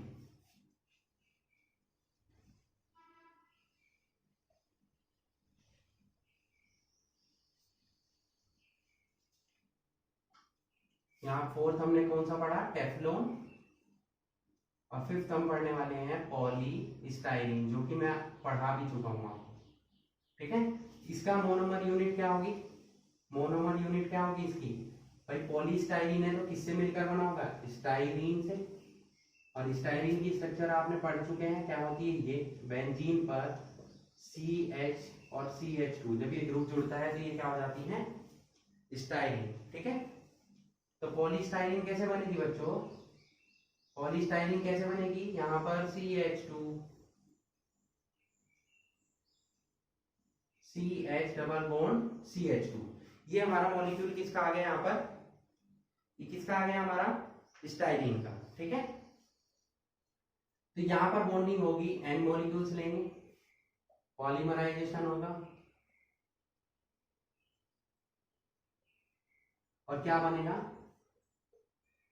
इस टाइप से बॉन्डिंग होगी, CH, यहां CH और यहां पर N। ठीक है, फिफ्थ एग्जांपल आपको क्लियर हुआ, पॉलीस्टाइरीन। नेक्स्ट चलते हैं सिक्स्थ एग्जांपल पर, पॉली एक्राइलो नाइट्राइल, या इन शॉर्ट PAN, या इसी को हम ओरलोन भी बोलते हैं, मार्केट में इस नेम से मिलता है ओरलोन। इसकी मोनोमर यूनिट क्या होगी, एक्राइलो नाइट्राइल, क्या होगी, एक्राइलो नाइट्राइल इसकी मोनोमर यूनिट होगी। ठीक है, जिसका फॉर्मूला क्या होगा, फिनाइल क्लोराइड आपने पढ़ा है, CH2 double bond CH single bond Cl, तो Cl की जगह यहाँ पर क्या आ जाएगा, Cn आ जाएगा बस, यानी कि विनाइल साइनाइड। इसी को हम क्या बोलते हैं, एक्राइलो नाइट्राइल बोलते हैं। इसको हम कैसे नोट करेंगे, ऐसे। ठीक है, तो यहां पर बॉन्डिंग कराते हैं इसकी, CnCH double bond CH2, N molecules लेंगे, क्या होगा, पॉलीमराइजेशन कराएंगे और बॉन्डिंग हो जाएगी, CnCH CH2, इधर बॉन्डिंग और यहाँ पर N मॉलिक्यूल्स, ये बन गया हमारा पॉली एक्राइलो नाइट्राइल पेन। ठीक है, तो ये कुछ एग्जांपल्स थे, ओवरऑल हमने 6 एग्जांपल्स डिस्कस किए, यही इंपॉर्टेंट है। और आपके सिलेबस में भी यही एग्जांपल्स हैं एडिशन पॉलीमर्स के। ठीक है, क्लियर हुआ? चलिए नेक्स्ट चलते हैं हम नेक्स्ट एग्जांपल पर। कुछ अलग एग्जांपल है, नेचुरल और सिंथेटिक रबर के बारे में हम पढ़ने वाले हैं, दोनों टाइप्स की रबर और उनके एग्जांपल्स।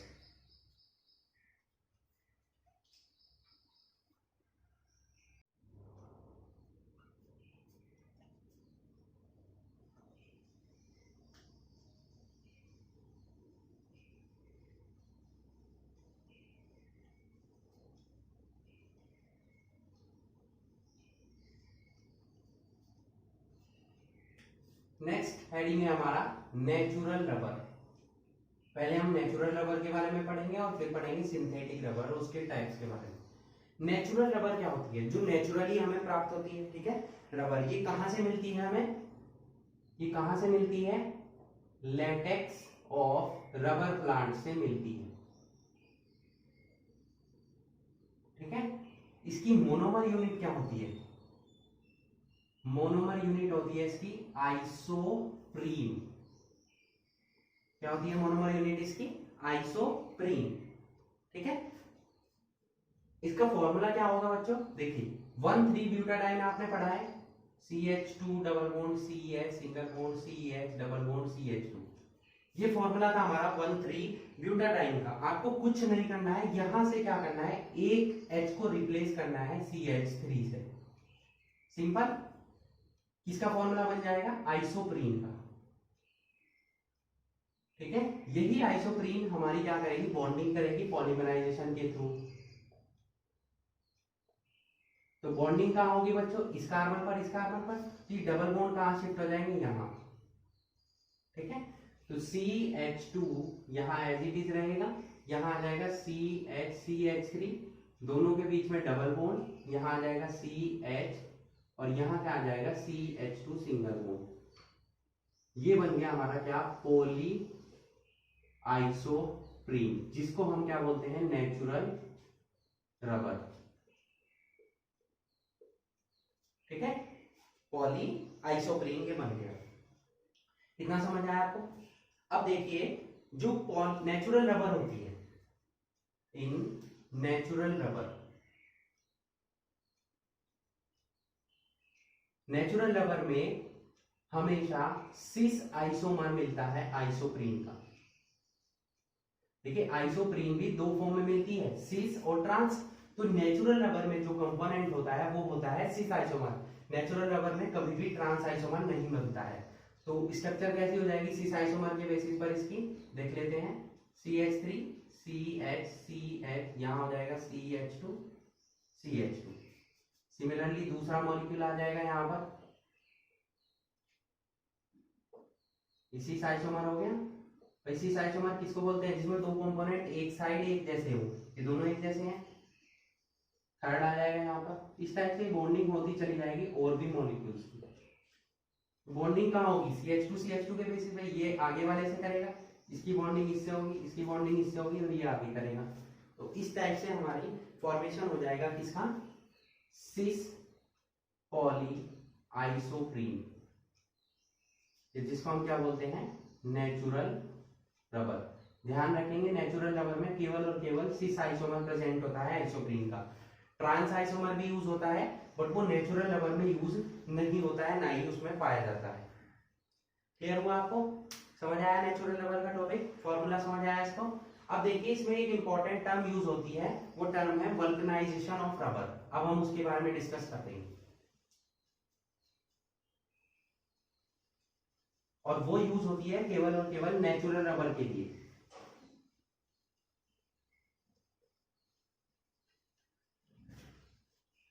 हेडिंग क्या है? Vulcanization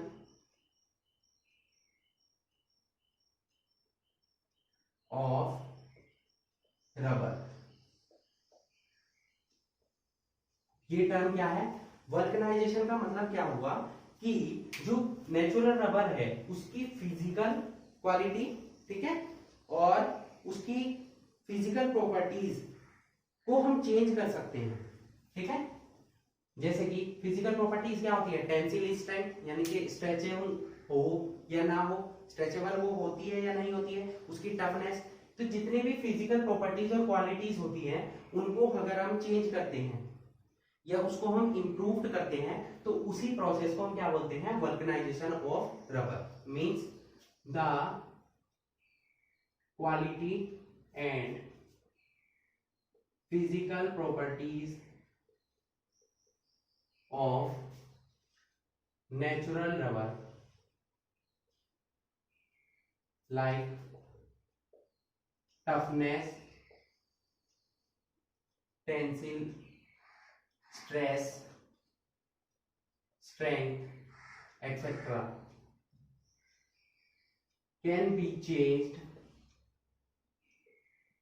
by the process of vulcanization। ठीक है। और इसके लिए हम क्या करते हैं, वल्कनाइजेशन की प्रोसेस में नेचुरल रबर में हम क्या ऐड करते हैं, अप्रोक्सीमेट 5% ऑफ सल्फर और सम अमाउंट ऑफ कोक। ठीक है, 5% सल्फर और उसमें कुछ मात्रा में हम कोक क्या करते हैं, यूज करते हैं। तो कुछ इस टाइप से बोल, मान लो ये नेचुरल रबर है तो इसमें कहीं भी सल्फर ऐड हो जाता है किन्हीं भी दो पार्ट्स के बीच में, इस टाइप से। ठीक है। और डायग्रामेटिकली हम देख लेते हैं भाई, आइसोप्रीन, आइसोप्रीन का फॉर्मूला क्या था, CH2 CH CH3 double bond CH CH2, ये किसका फॉर्मूला था, आइसोप्रीन का। ठीक है, क्या यहाँ पर भाई, यहाँ पर ये डबल बॉन्ड शिफ्ट हो रहा था, कोई बात नहीं, हम यहाँ पर सिंगल सिंगल बॉन्ड ऐड कर लेते हैं, डबल बॉन्ड तो यहीं पर रहेगा। ठीक है, अब दूसरा मॉलिक्यूल भी हम यहाँ यूज कर लेते हैं, CH2 CH3 double bond CH CH2, ऐसी अदर भी यूज करते हैं हम।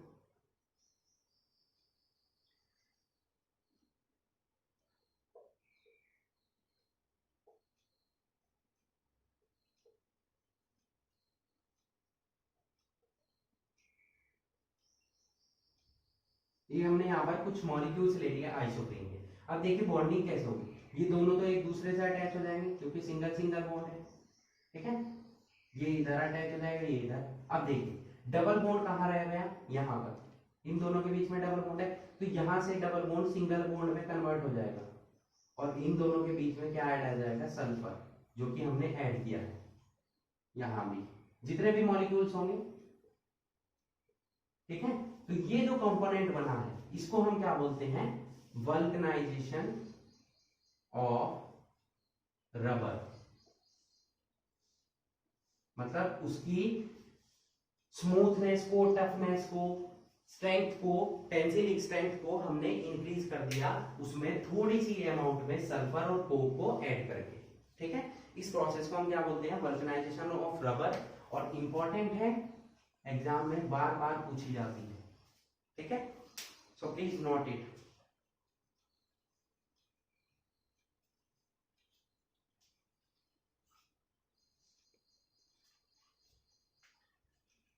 नेक्स्ट अब हम पढ़ेंगे सिंथेटिक रबर के बारे में। नेचुरल रबर हम टॉपिक कंप्लीट कर चुके हैं, अब आ जाते हैं हम सिंथेटिक रबर पर।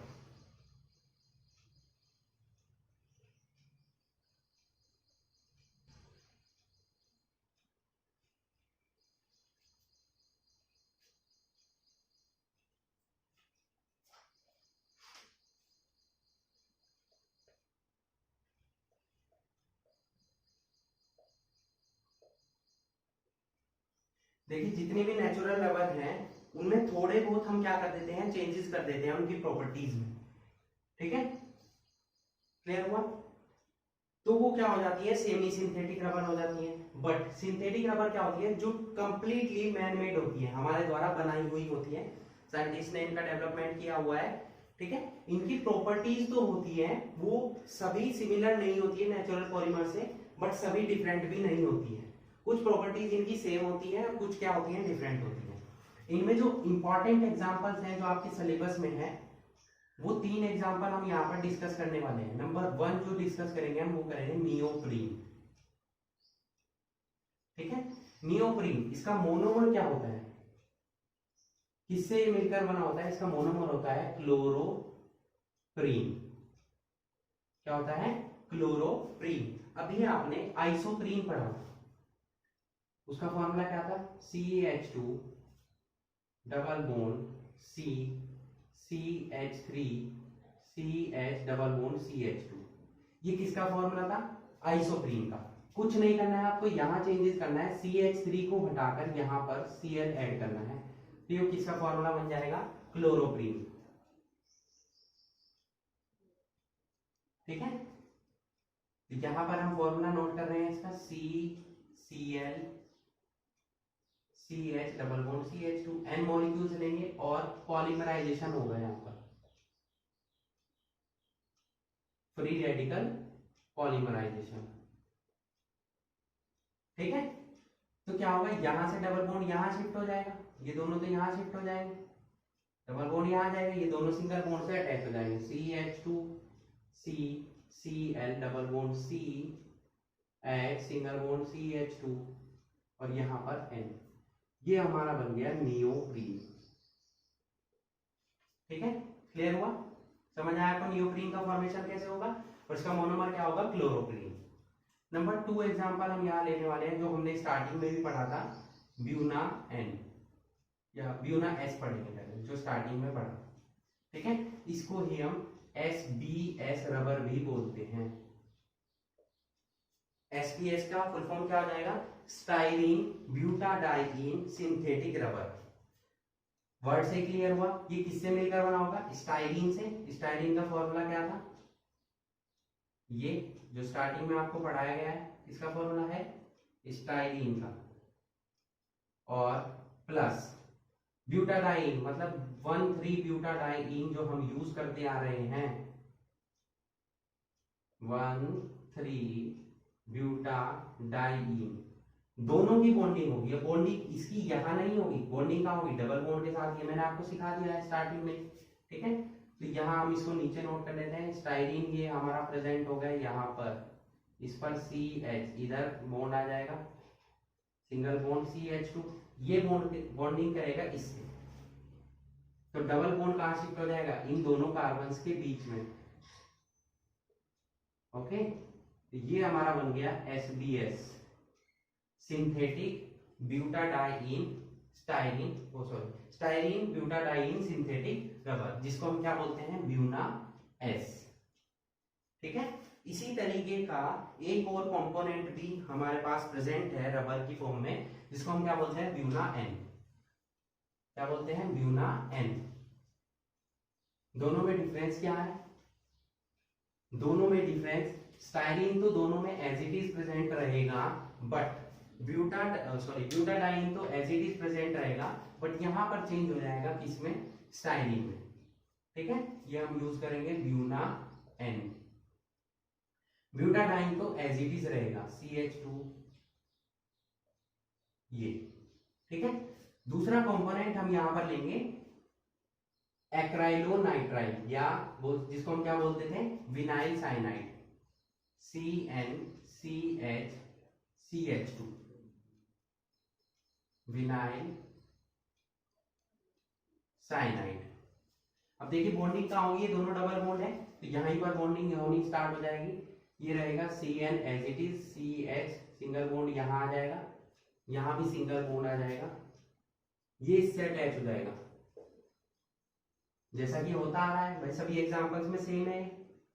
ये डबल बॉन्ड यहां शिफ्ट, ये डबल बॉन्ड कहां शिफ्ट हो जाएगा? यहां पर। ठीक है, तो ये CH2 CH2 से अटैच हुआ, फिर CH आया, फिर double bond CH single bond CH2, ये बन गया हमारा क्या? Buna N. एन क्यों यूज किया? क्योंकि इसमें साइनाइड ग्रुप में Cn यूज हो रहा है, क्योंकि ब्यूना एस इसका नेम रख चुके थे हम, तो इसका नेम क्या रखना पड़ा हमें? Buna N. ठीक है, क्लियर हुआ? तो ये तीनों टाइप के सिंथेटिक रबर आपको क्लियर हो जाना चाहिए, क्योंकि तीनों ही इंपॉर्टेंट है और एग्जाम में पूछे जाते हैं। साथ में ये पूछा जाएगा इनकी मोनोमर यूनिट्स क्या है, ये आपको जरूर याद होनी चाहिए। मोनोमर यूनिट्स और यूजेस ये लर्न होने ही चाहिए आपको, ठीक है, क्लियर हुआ। तो यहाँ पर हमारा टॉपिक जो एडिशन पॉलीमर का चल रहा था वो कंप्लीट हो जाता है। अब रिमेनिंग पार्ट है हमारा कंडेंसेशन पॉलीमर के बारे में। तो नेक्स्ट टॉपिक हम पढ़ने वाले हैं कंडेंसेशन पॉलीमर। ओके,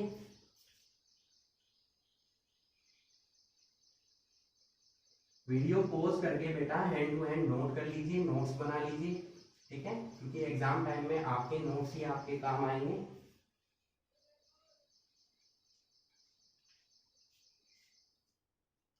नेक्स्ट जो हेडिंग हम पढ़ने वाले हैं सेकंड, कंडेंसेशन पॉलीमर, क्योंकि एडिशन पॉलीमर में जितना भी प्रोसेस था वो हम सब पढ़ चुके हैं। कंडेंसेशन पॉलीमर्स, ठीक है।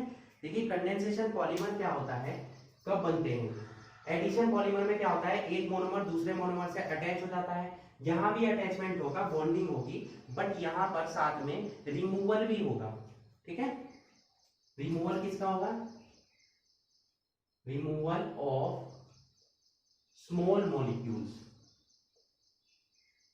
लाइक, किसके जैसे CO2 भी बाहर निकल सकता है, NH3 हो सकता है, H2O हो सकता है, ठीक है, एक्सेट्रा। जब भी मोनोमर बॉन्डिंग करते हैं आपस में कंडेंसेशन पॉलीमर के थ्रू, तो कंडेंसेशन रिएक्शन होगी। और कंडेंसेशन रिएक्शन में आप जानते हैं कि स्मॉल स्मॉल मॉलिक्यूल्स का क्या होता है, सेपरेशन होता है। वो स्मॉल मॉलिक्यूल CO2 भी हो सकते हैं, NH3 भी हो सकता है, और H2O भी हो सकता है, और कोई भी स्मॉल मॉलिक्यूल हो सकता है, ठीक है, समझ आया आपको। तो इस टाइप के पॉलीमर जब बनते हैं तो वो बनते हैं कंडेंसेशन पॉलीमर्स के थ्रू। जैसे कि आपने 10th क्लास में एक एग्जांपल पढ़ा था, एस्टरिफिकेशन रिएक्शन पढ़ी थी। एस्टरिफिकेशन रिएक्शन में क्या होता था कि एक एसिड दूसरे अल्कोहल से रिएक्शन करता था और किसका फॉर्मेशन करता था, एस्टर का, और साथ में H2O का मॉलिक्यूल सेपरेट होता था। ये जो रिएक्शन है वो किसका, अब देखो H2O सेपरेट हुआ, ये किसका एग्जांपल है, कंडेंसेशन पॉलीमर्स का, ठीक है। इसी के बेसिस पर कंडेंसेशन पॉलीमर्स तीन टाइप के होते हैं। नंबर 1 पॉलीएस्टर्स, जो कि हमने अभी पढ़ा है। नंबर 2 पॉलीएमाइड्स, और नंबर 3 लास्ट रेजिन्स,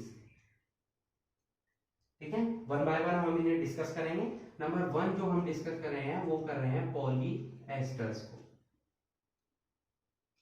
ठीक है।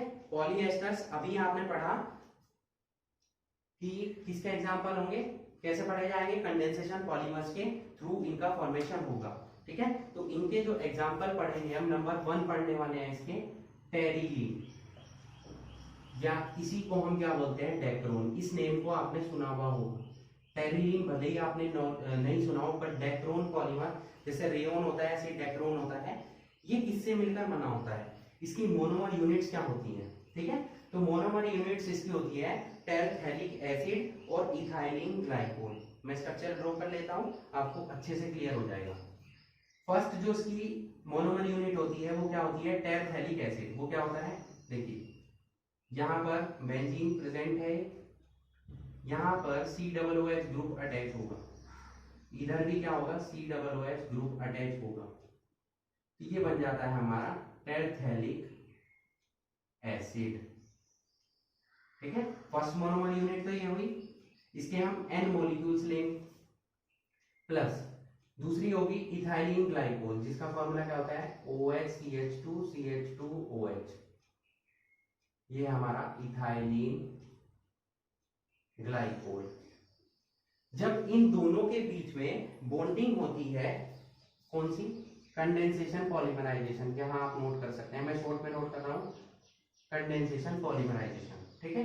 टेम्परेचर होगा तो ये बॉन्डिंग करेंगे आपस में। बॉन्डिंग कहां से होगी, देखिए एक H यहां से, ये OH तो एज इट इज रहेंगे, कार्बन का एक H इस H2O के साथ सेपरेट होगा और ये OH भी सेपरेट होगा, मतलब यहां पर क्या बनेगा, C डबल बॉन्ड O, क्योंकि OH तो बाहर जा चुका होगा H2O की फॉर्म में, ठीक है, माइनस NH2O, समझ आया आपको, ठीक है। साथ में ये एज इट इज रहेगा,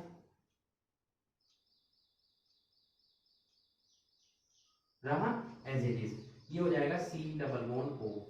अब देखिए यहां से OH और यहां से H गया तो यहां पर H बचेगा, CH, यहां हो जाएगा OH, ये एज इट इज रहेगा CHOH, और यहां से H अगले OH के साथ जाएगा, ये N। तो ये जो फॉर्मूला बना है ये किसका फॉर्मूला बन गया, ये हमारा ये बन जाएगा किसका, टेरेलीन या डेक्रोन का।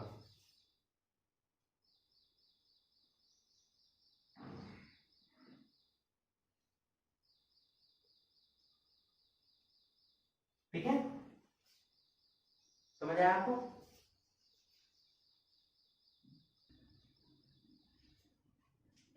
सेकेंड एग्जांपल है इसका पॉलीएस्टर्स में ग्लिप्टर, इंपॉर्टेंट है, वो एग्जाम में पूछा जाता है।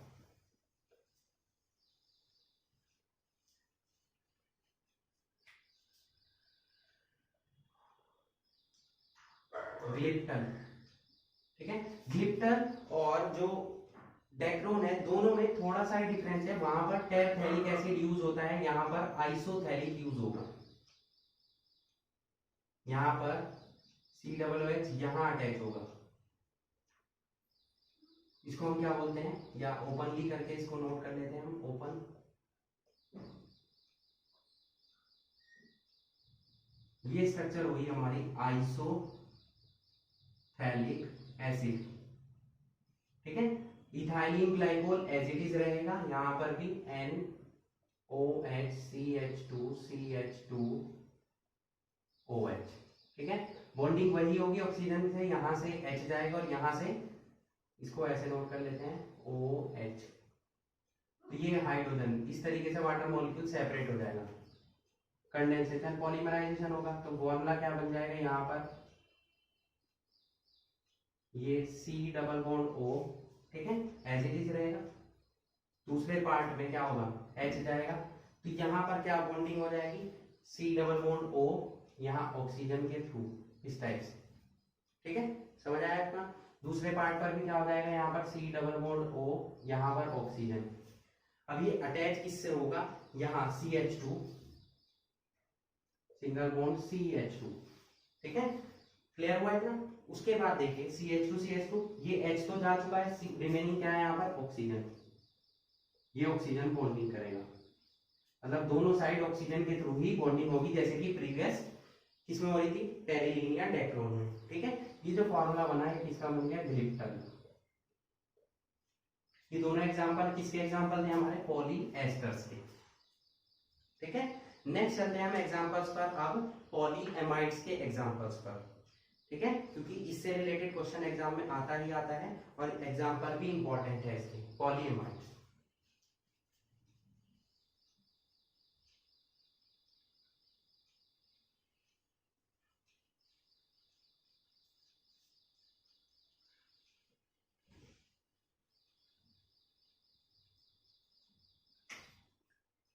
सेकंड पॉलीएमाइड्स, इसके एग्जांपल हम डिस्कस कर रहे हैं बार बार, नाइलॉन 6, ठीक है, ये किसके एग्जांपल हैं, पॉलीएमाइड्स के।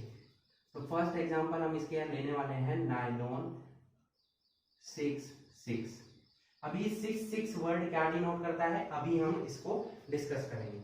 इसके जो मोनोमर होते हैं, इसके मोनोमर क्या क्या होते हैं, एक तो इसका मोनोमर होता है हेक्सामिथाइलिन डाइअमीन, हेक्सामिथाइलिन डाइअमीन, इसको बोलते क्या है हम, हेक्सामिथाइलिन डाइअमीन। फर्स्ट मोनोमर तो ये हुआ नाइलॉन 6 का, ठीक है। और सेकंड मोनोमर क्या होता है इसका, एडिपिक एसिड।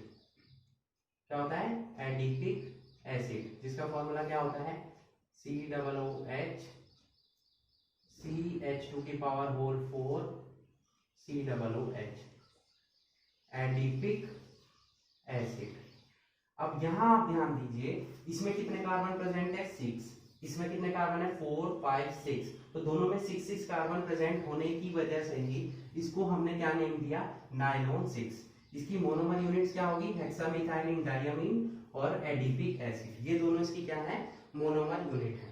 ठीक है, तो जब पॉलीमराइजेशन होगा ये आपस में बॉन्डिंग करेंगे।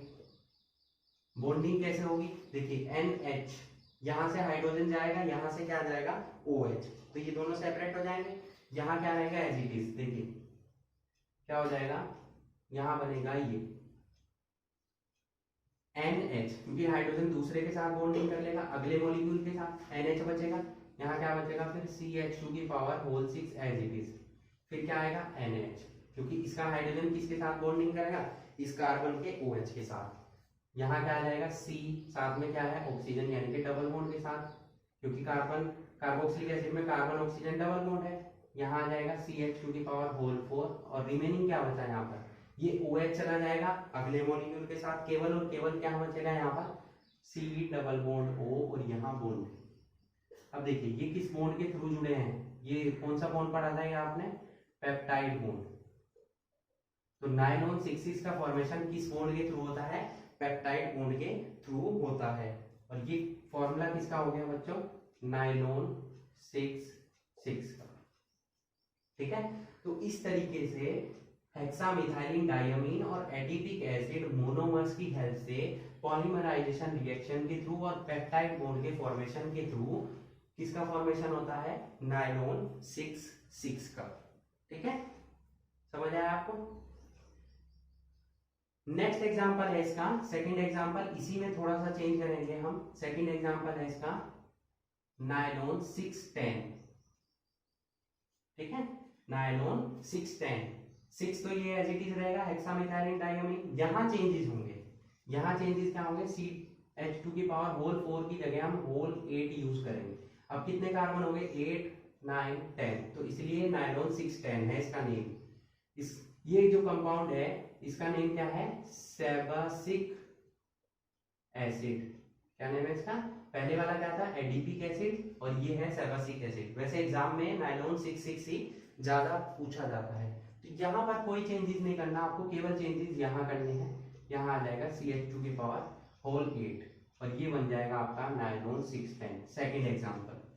ठीक है, पहले हमने पढ़ा नायलॉन 6 और फिर हमने पढ़ लिया नायलॉन 610। थोड़ा सा चेंज करना है बस, CH2 की पावर होल 4 की जगह यहाँ पर क्या आ जाएगा, CH2 की पावर होल 8 हो जाएगा, बस इतना डिफरेंस है यहाँ पर।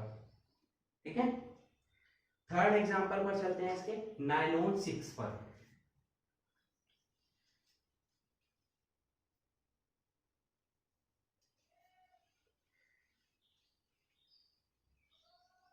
नायलॉन 6 जो बनता है वो एक यूनिट के थ्रू बनता है, जिसको हम क्या बोलते हैं, कैप्रोलैक्टम।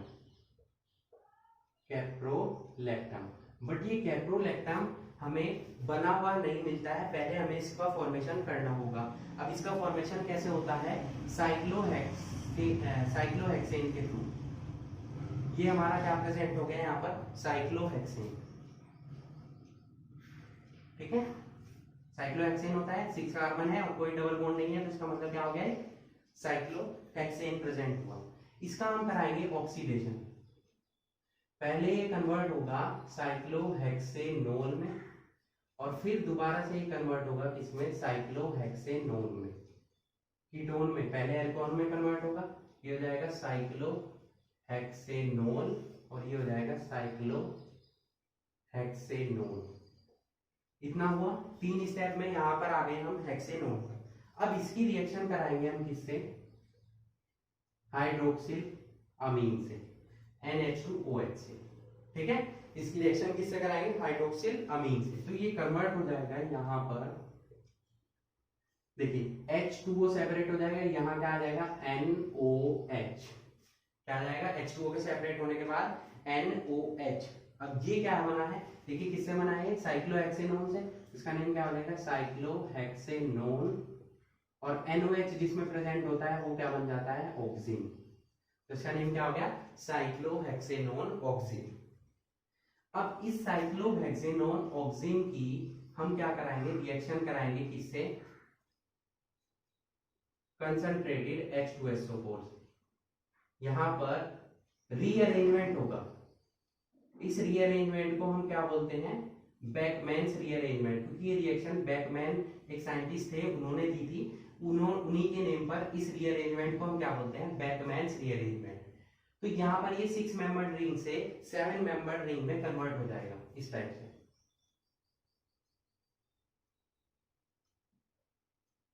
ठीक है।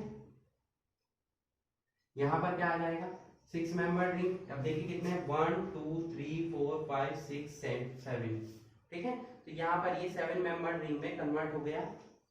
तो यहाँ पर फॉर्मूला जो बनेगा, ये तो यहाँ पर NH एज इट इज रहेगा और इस बॉन्ड पर C डबल बॉन्ड O आ जाएगा। यहाँ पर जो कार्बन है उस पर डबल बॉन्ड O। इसी कंपोनेंट को हम क्या बोलते हैं, कैप्रोलैक्टम। क्या बोलते हैं, कैप्रोलैक्टम। इसमें कितने कार्बन प्रेजेंट है, देखिए आप 1 2 3 4 एंड 5, ठीक है। ये तो कार्बन ये भी है, बट ये C डबल बॉन्ड ऑक्सीजन है, यहाँ पर क्या है, CH2 ग्रुप प्रेजेंट है। अब यहाँ पर होगा पॉलीमराइजेशन रिएक्शन। मैंने आपको क्या बताया था कि नायलॉन 6 जो बनता है वो किस कंपोनेंट के थ्रू बनता है, कैप्रोलैक्टम। तो पहले हमें कैप्रोलैक्टम का फॉर्मेशन करना होगा। अब कैप्रोलैक्टम बन चुका है तो बॉन्डिंग कैसे होगी, अब देखिए इसमें कितने CH2 ग्रुप है, 5 CH2 ग्रुप, 1 2 3 4 5 और साथ में NH। तो NH तो यहाँ आ जाएगा, फिर आ जाएगा CH2 के पावर होल 4 और साथ में ये कार्बन और ऑक्सीजन डबल बॉन्ड, ये ऐसे ही रहेगा और N। ये हमारा बन गया नायलॉन 6 का फॉर्मूला, ठीक है। समझ आया आपको, क्लियर हुआ है ना। तो ये तीनों एग्जांपल थे हमारे किसके, पॉलीएमाइड्स के। दो टाइप के हम कंडेंसेशन पॉलीमर्स पढ़ चुके हैं, पॉलीएस्टर्स और पॉलीएमाइड्स। अब हमारा थर्ड टॉपिक है, थर्ड एग्जांपल है इसका रेजिन्स। थर्ड टाइप के कंडेंसेशन पॉलीमर्स कौन से हैं हमारे, रेजिन्स। तो अब हम पढ़ेंगे रेजिन्स के बारे में।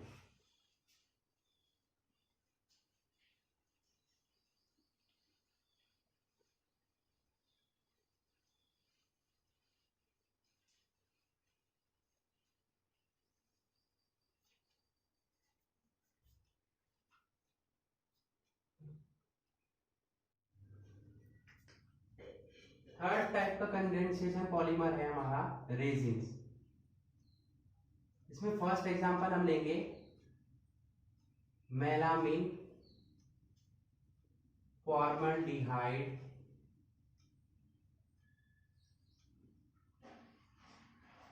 Resin, okay. इसके नेम से ही क्लियर है कि इसके मोनोमर्स कौन से होंगे, एक तो मेलामिन और एक होगा फॉर्मल्डिहाइड। फॉर्मल्डिहाइड आपने सभी ने पढ़ा हुआ होगा HCHO, बट मेलामिन की स्ट्रक्चर आपने नहीं देखी होगी। तो पहले हम ड्रॉ करेंगे मेलामिन की स्ट्रक्चर। ये हमारे पास बेंजीन रिंग प्रेजेंट है, ठीक है। यहाँ डबल बॉन्ड होता है, यहाँ डबल बॉन्ड और यहाँ डबल बॉन्ड, 3 डबल बॉन्ड इसमें प्रेजेंट होते हैं। अब यहाँ पर नाइट्रोजन ऐड करेंगे, यहाँ पर हम नाइट्रोजन ऐड करेंगे और यहाँ पर भी नाइट्रोजन ऐड करेंगे, ठीक है। 3 पोजीशन पर नाइट्रोजन होगी, रिमेनिंग जो 3 पोजीशन है उन पर हम NH2 ग्रुप अटैच करेंगे। ये जो स्ट्रक्चर बनी है, ये स्ट्रक्चर होती है किसकी, मेलामीन। इसको हम क्या बोल सकते हैं, देखिए सेकंड, फोर्थ और 6 पोजीशन पर अमीन ग्रुप है, तो इसका नेम बन सकता है 2 4 6 ट्राई अमीनो।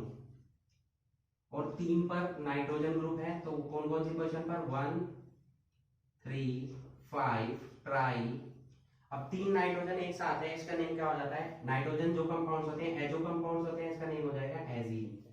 तो मेलामीन का फॉर्मूला क्या हो जाएगा, 2 4 6 ट्राई ब्रोमो 1 3 5 ट्राई एजीन। ये इसका IUPAC नेम बन जाएगा, ठीक है। इसकी बॉन्डिंग किससे कराएंगे हम, फॉर्मल्डिहाइड HCHO से।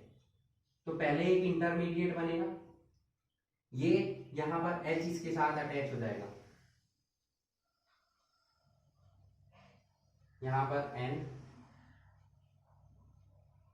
N N,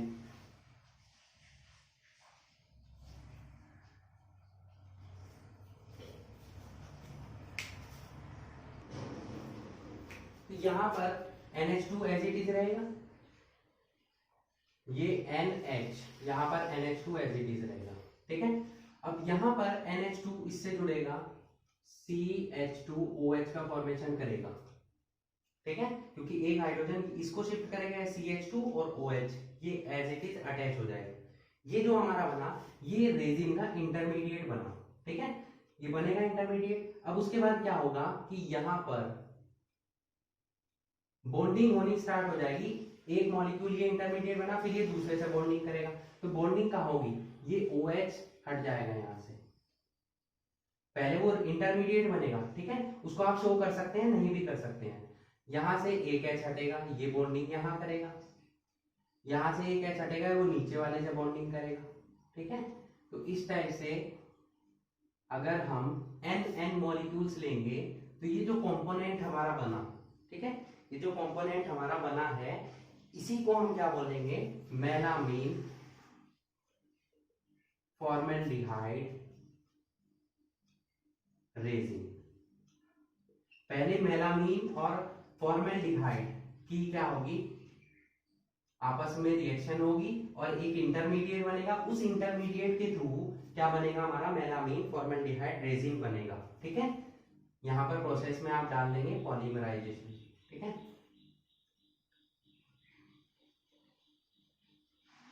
क्लियर हुआ। ये था हमारा फर्स्ट एग्जांपल मेलामीन फॉर्मेल्डिहाइड और कैसे इसका फॉर्मेशन होता है। नेक्स्ट चलते हैं हम सेकंड एग्जांपल पर। सेकंड एग्जांपल है फिनोल फॉर्मेल्डिहाइड रेजिन।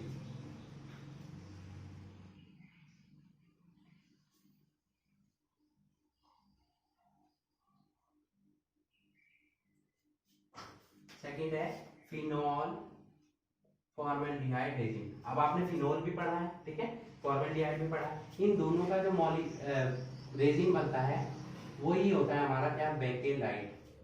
ठीक है, बेकेलाइट प्लास्टिक का नेम सुना होगा आपने सभी ने। ठीक है, तो ये कैसे बनती है, इसके मोनोमर क्या होते हैं, फिनोल और फॉर्मेल्डिहाइड इसके मोनोमर होंगे। तो सेम वही फिनोल की जब रिएक्शन होती है किससे, फिनोल हो गया और ये हो गया हमारा फॉर्मेल्डिहाइड। तो रिएक्शन होने पर ऑर्थो और पैरा दोनों प्रोडक्ट्स हमें मिलते हैं यहाँ पर। ठीक है, ऑर्थो प्रोडक्ट भी मिलता है और पैरा प्रोडक्ट भी मिलता है।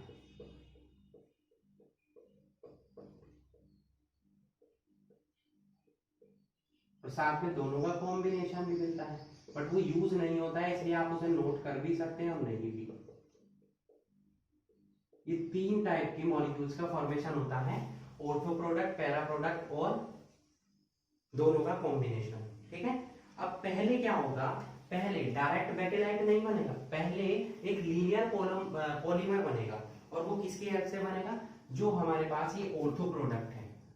ऑर्थो प्रोडक्ट हुआ है जो हमारा N, यहां पर OH, यहां CH2। जब ये बार बार बॉन्डिंग करेगा तो ये अगले से बॉन्डिंग करेगा, यहां पर पॉलीमराइजेशन होगा और हमें एक लीनियर पॉलीमर मिलेगा। कैसे, यहां पर ये CH2, ये OH तो एज इट इज रहेगा, फिनोल तक एज इट इज रहेगा, ये दूसरे से बॉन्डिंग करेगा। यहाँ CH2 है, CH2 है, ये OH दूसरे से बॉन्डिंग करेगा, दूसरा मॉलिक्यूल ले लिया हमने यहाँ पर, यही सेम OH, तो इसने इससे बॉन्डिंग करी, ये यहाँ बॉन्डिंग करेगा, ये यहाँ बॉन्डिंग करेगा, CH2, इस टाइप से बॉन्डिंग होगी और हमें जो मिलेगा एक लीनियर पॉलीमर मिलेगा।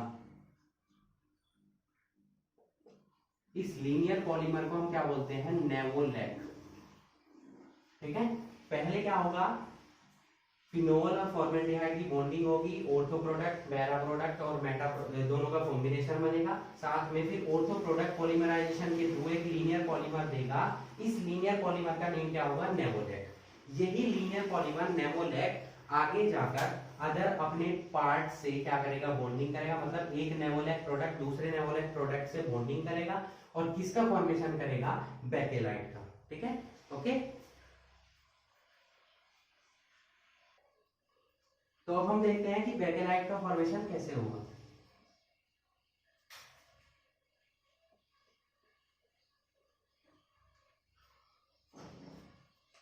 ऑर्थो आइसोमर ले लिया हमने यहाँ पर, ये n molecules of ortho isomer.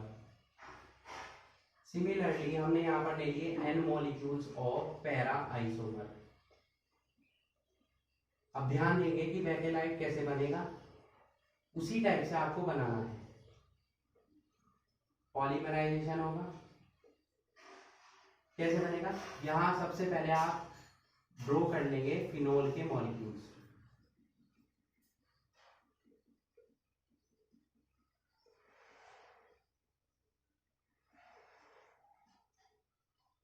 तीन फिनोल के मॉलिक्यूल्स मैंने ऊपर ड्रॉ कर लिए और तीन ही आप नीचे ड्रॉ कर लेंगे।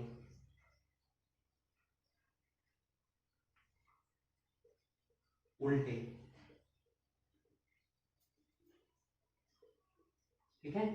ये हमने यहाँ पर फिनोल के मॉलिक्यूल्स ड्रॉ कर लिए। अब बॉन्डिंग कैसे होगी? सभी आपस में CH2 बॉन्ड के थ्रू जुड़ेंगे। किसके थ्रू जुड़ेंगे? CH2 बॉन्ड के थ्रू यहाँ पर जुड़ेंगे। यहाँ क्या आ जाएगा? CH2, ये इससे जुड़ेगा CH2 बॉन्ड के थ्रू, ये इससे जुड़ेगा CH2 बॉन्ड के थ्रू, ये इससे जुड़ेगा CH2 बॉन्ड आगे जुड़ेगा, ठीक है। ये आपस में ये भी CH2 बॉन्ड के थ्रू जुड़ेंगे इस टाइप से, ठीक है। अब नीचे वाले में क्या होगा? नीचे वाले में देख सकते हैं, यहाँ CH2 ऊपर था तो यहाँ क्या होगा? नीचे CH2 CH2 CH2, इधर भी क्या हो जाएगा? CH2। ये यहां पर NN मॉलिक्यूल्स होंगे। ये बना हमारा क्या? Cross linked polymer. इसको हम क्या बोलते हैं? बेकेलाइट। पहला क्या था हमारा? नेवोलेक जो था वो लीनियर पॉलीमर था। यहाँ क्रॉस लिंकिंग हुई, आप देख सकते हैं बीच में भी बॉन्डिंग हुई। इसको हम क्या बोलते हैं? Cross linked polymer. और ये किसका नेम है? ये किसका फॉर्मूला है? बेकेलाइट का, ठीक है। तो इस टाइप से फिनोल और फॉर्मेल्डिहाइड आपस में बॉन्डिंग करके किसका फॉर्मेशन करेंगे? इसका फॉर्मेशन करेंगे बेकेलाइट का, ठीक है। एक और एग्जांपल है इसका, यूरिया फॉर्मेल्डिहाइड रेजिन। तो वहां पर क्या होगा? फॉर्मेल्डिहाइड एज इट इज रहेगा और फिनोल की जगह हम यूरिया यूज कर लेंगे। यूरिया का फॉर्मूला क्या होता है? NH2CONH2। तो बॉन्डिंग होती चली जाएगी यूरिया की, किससे? फॉर्मेल्डिहाइड से। वो भी आप इसका एग्जांपल नोट कर सकते हैं। क्लियर हुआ इतना? अब हमारे पास इस चैप्टर से रिलेटेड एक लास्ट टॉपिक बचा है जिसे हम बोलेंगे बायोडिग्रेडेबल पॉलीमर्स, ठीक है। देखिए कुछ पॉलीमर्स क्या होते हैं? नॉन बायोडिग्रेडेबल होते हैं मोस्टली पॉलीमर्स, जैसे कि पॉलीथीन है। नॉन बायोडिग्रेडेबल का मतलब हम उन्हें दोबारा क्या करेंगे? उन्हें नष्ट नहीं कर सकते हैं कभी भी, ठीक है। तो उसकी जगह पे अब वो हमारे लिए हार्मफुल है और एटमॉस्फेयर के लिए भी हार्मफुल है, तो उसी को रिमूव करने के लिए हम यूज करते हैं बायोडिग्रेडेबल पॉलीमर्स, ठीक है। तो कौन कौन से वो बायोडिग्रेडेबल पॉलीमर्स हैं और कैसे उनका फॉर्मेशन होता है, अब हम यही सब डिस्कस करने वाले हैं, ओके।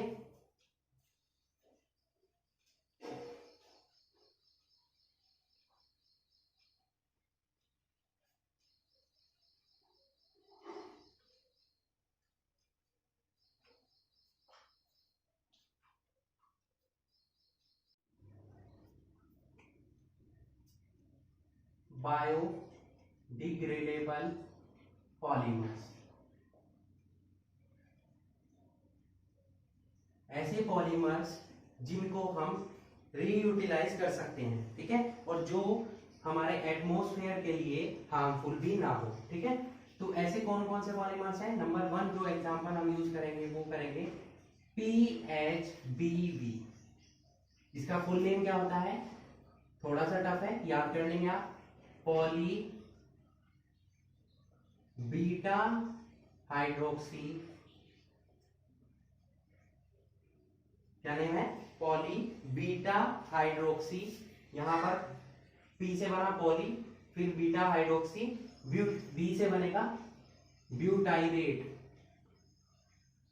बीच में वर्ड यूज करेंगे को, क्योंकि वो दूसरे से जुड़ेगा। फिर बीटा, फिर बीटा हाइड्रोक्सी और नेम आ जाएगा, बी से बनेगा यहां पर वैलेरेट। देखिए कितना टिपिकल नेम है, थोड़ा सा लेंथी नेम है बट कुछ पार्ट रिपीट हो रहा है। देखिए पॉली बीटा हाइड्रोक्सी, यहाँ पर भी बीटा हाइड्रोक्सी, बी से बनेगा ब्यूटाइरेट और बी से बनेगा वैलेरेट। इसका फुल नेम हो जाएगा पॉली बीटा हाइड्रोक्सी ब्यूटाइरेट को बीटा हाइड्रोक्सी वैलेरेट, ठीक है। अब ये किस किसका कॉम्बिनेशन है? ये दो कंपोनेंट, इसके मोनोमर क्या होंगे? इसके मोनोमर होंगे हाइड्रोक्सी ब्यूटेनोइक एसिड और 3 hydroxy pentanoic acid. Butanoic acid कैसे बनेगा? CH CH3, यहाँ पर आ जाएगा CH2 1 2 3, यहाँ पर आ जाएगा साथ में COOH। ठीक है, ये 1 2 3 4 थर्ड पोजीशन पर हमने क्या नोट किया, सॉरी नंबरिंग इधर से होगी क्योंकि COOH ग्रुप ज्यादा स्ट्रॉन्ग है। 1 2 3 4, तो 3 पर हाइड्रोक्सी जुड़ गया तो इसका नेम क्या हो गया, 3 हाइड्रोक्सी, और 4 कार्बन से क्या बन गया, ब्यूटेनोइक एसिड। फर्स्ट मोनोमर तो ये हुआ, सेकंड मोनोमर क्या हो जाएगा, यहाँ पर ब्यूटेनोइक एसिड की जगह आ जाएगा पेंटेनोइक एसिड। यहाँ CH2 CH3 हो जाएगा, 1 2 3 4 5, ये हो जाएगा 3 हाइड्रोक्सी पेंटेनोइक एसिड। ये दोनों बॉन्डिंग करेंगे और क्या होगी रिएक्शन, पॉलीमराइजेशन रिएक्शन होगी, और आपस में बॉन्डिंग करके किसका फॉर्मेशन करेंगे, PHBV का। अब देखिए बॉन्डिंग कैसे होगी, यहां से OH, तो यहां पर किसकी बॉन्डिंग होगी, ऑक्सीजन की, क्योंकि H तो सेपरेट हो जाएगा, फिर आ जाएगा CH CH3, ये एज इट इज रहेंगे, CH2, यहां आ जाएगा C डबल बॉन्ड O, क्या आ जाएगा, C double bond O as it is, फिर आएगा ऑक्सीजन, क्योंकि H जाएगा इस OH के साथ, समझ आया आपको। अब क्या हो जाएगा, यहाँ पर CH CH2 CH3 CH2 C double bond O, और यहाँ पर बॉन्डिंग होगी। ये जो कंपोनेंट बना, कितने कितने मॉलिक्यूल्स लेंगे हम, N मॉलिक्यूल्स इसके और N मॉलिक्यूल्स इसके, तो यहाँ भी N आ जाएगा, तो ये बन जाएगा PHBV, poly beta hydroxy butyrate को बीटा हाइड्रोक्सी वैलेरेट। ठीक है, यहाँ दोबारा से मैं आपको क्लियर कर देता हूँ, H सेपरेट होगा क्योंकि वो दूसरे OH के साथ जाएगा, ये OH इस H के साथ जाएगा, तो CO तो एज इट इज रहेगा, ये ऑक्सीजन एज इट इज रहेगा। ठीक है, और यहाँ पर C डबल बॉन्ड हो और ये OH सेपरेट होगा यहाँ से, तो ये जो बन गया आपका PHBV। क्लियर। सेकेंड एग्जाम्पल है इसका डेक्स्ट्रोन।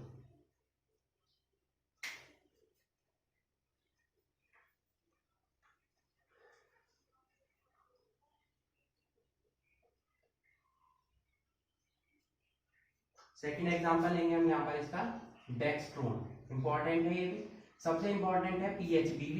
सेकंड पोजीशन पर आएगा आपका डेक्स्ट्रोन। ये डेक्स्ट्रोन किससे मिलकर बना होता है, दो कंपोनेंट से। नंबर 1 होता है इसका ग्लाइकोलिक एसिड। ग्लाइकोलिक एसिड का फॉर्मूला ये होता है, जब एसिटिक एसिड के एक हाइड्रोजन को रिमूव कर देते हैं OH के साथ, तो जो कंपोनेंट बनता है वो बनता है ग्लाइकोलिक एसिड।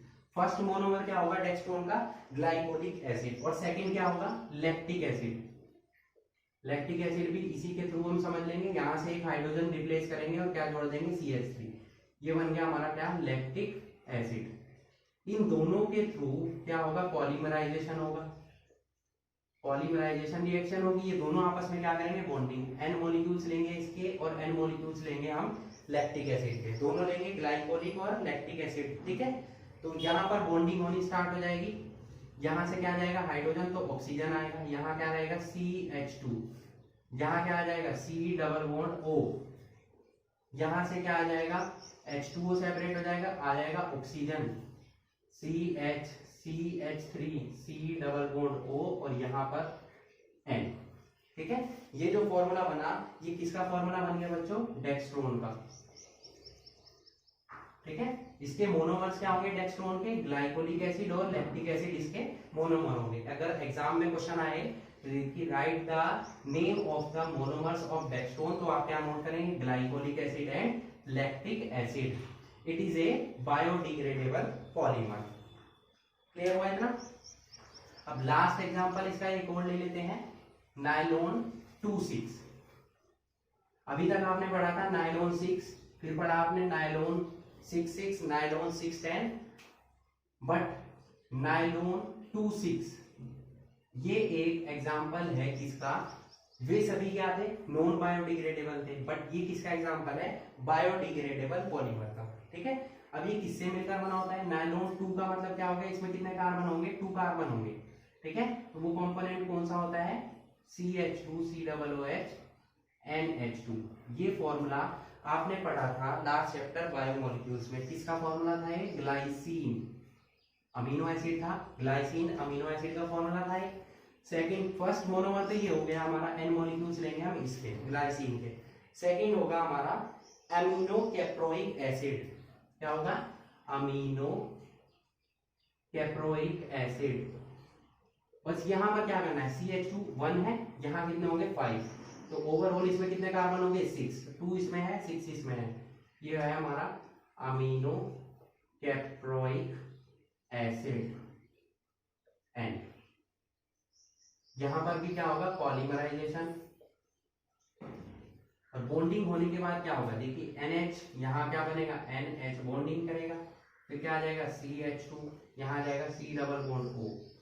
अब यहाँ ध्यान देंगे, ये OH जाएगा इस हाइड्रोजन के साथ, NH2 ग्रुप के एक हाइड्रोजन, OH यहाँ से, हाइड्रोजन यहाँ से, तो CO तो एज इट इज रहा, ये आ जाएगा NH, फिर आ जाएगा CH2 की पावर होल 5 और C डबल बॉन्ड O, यहाँ पर बॉन्डिंग हो जाएगी N।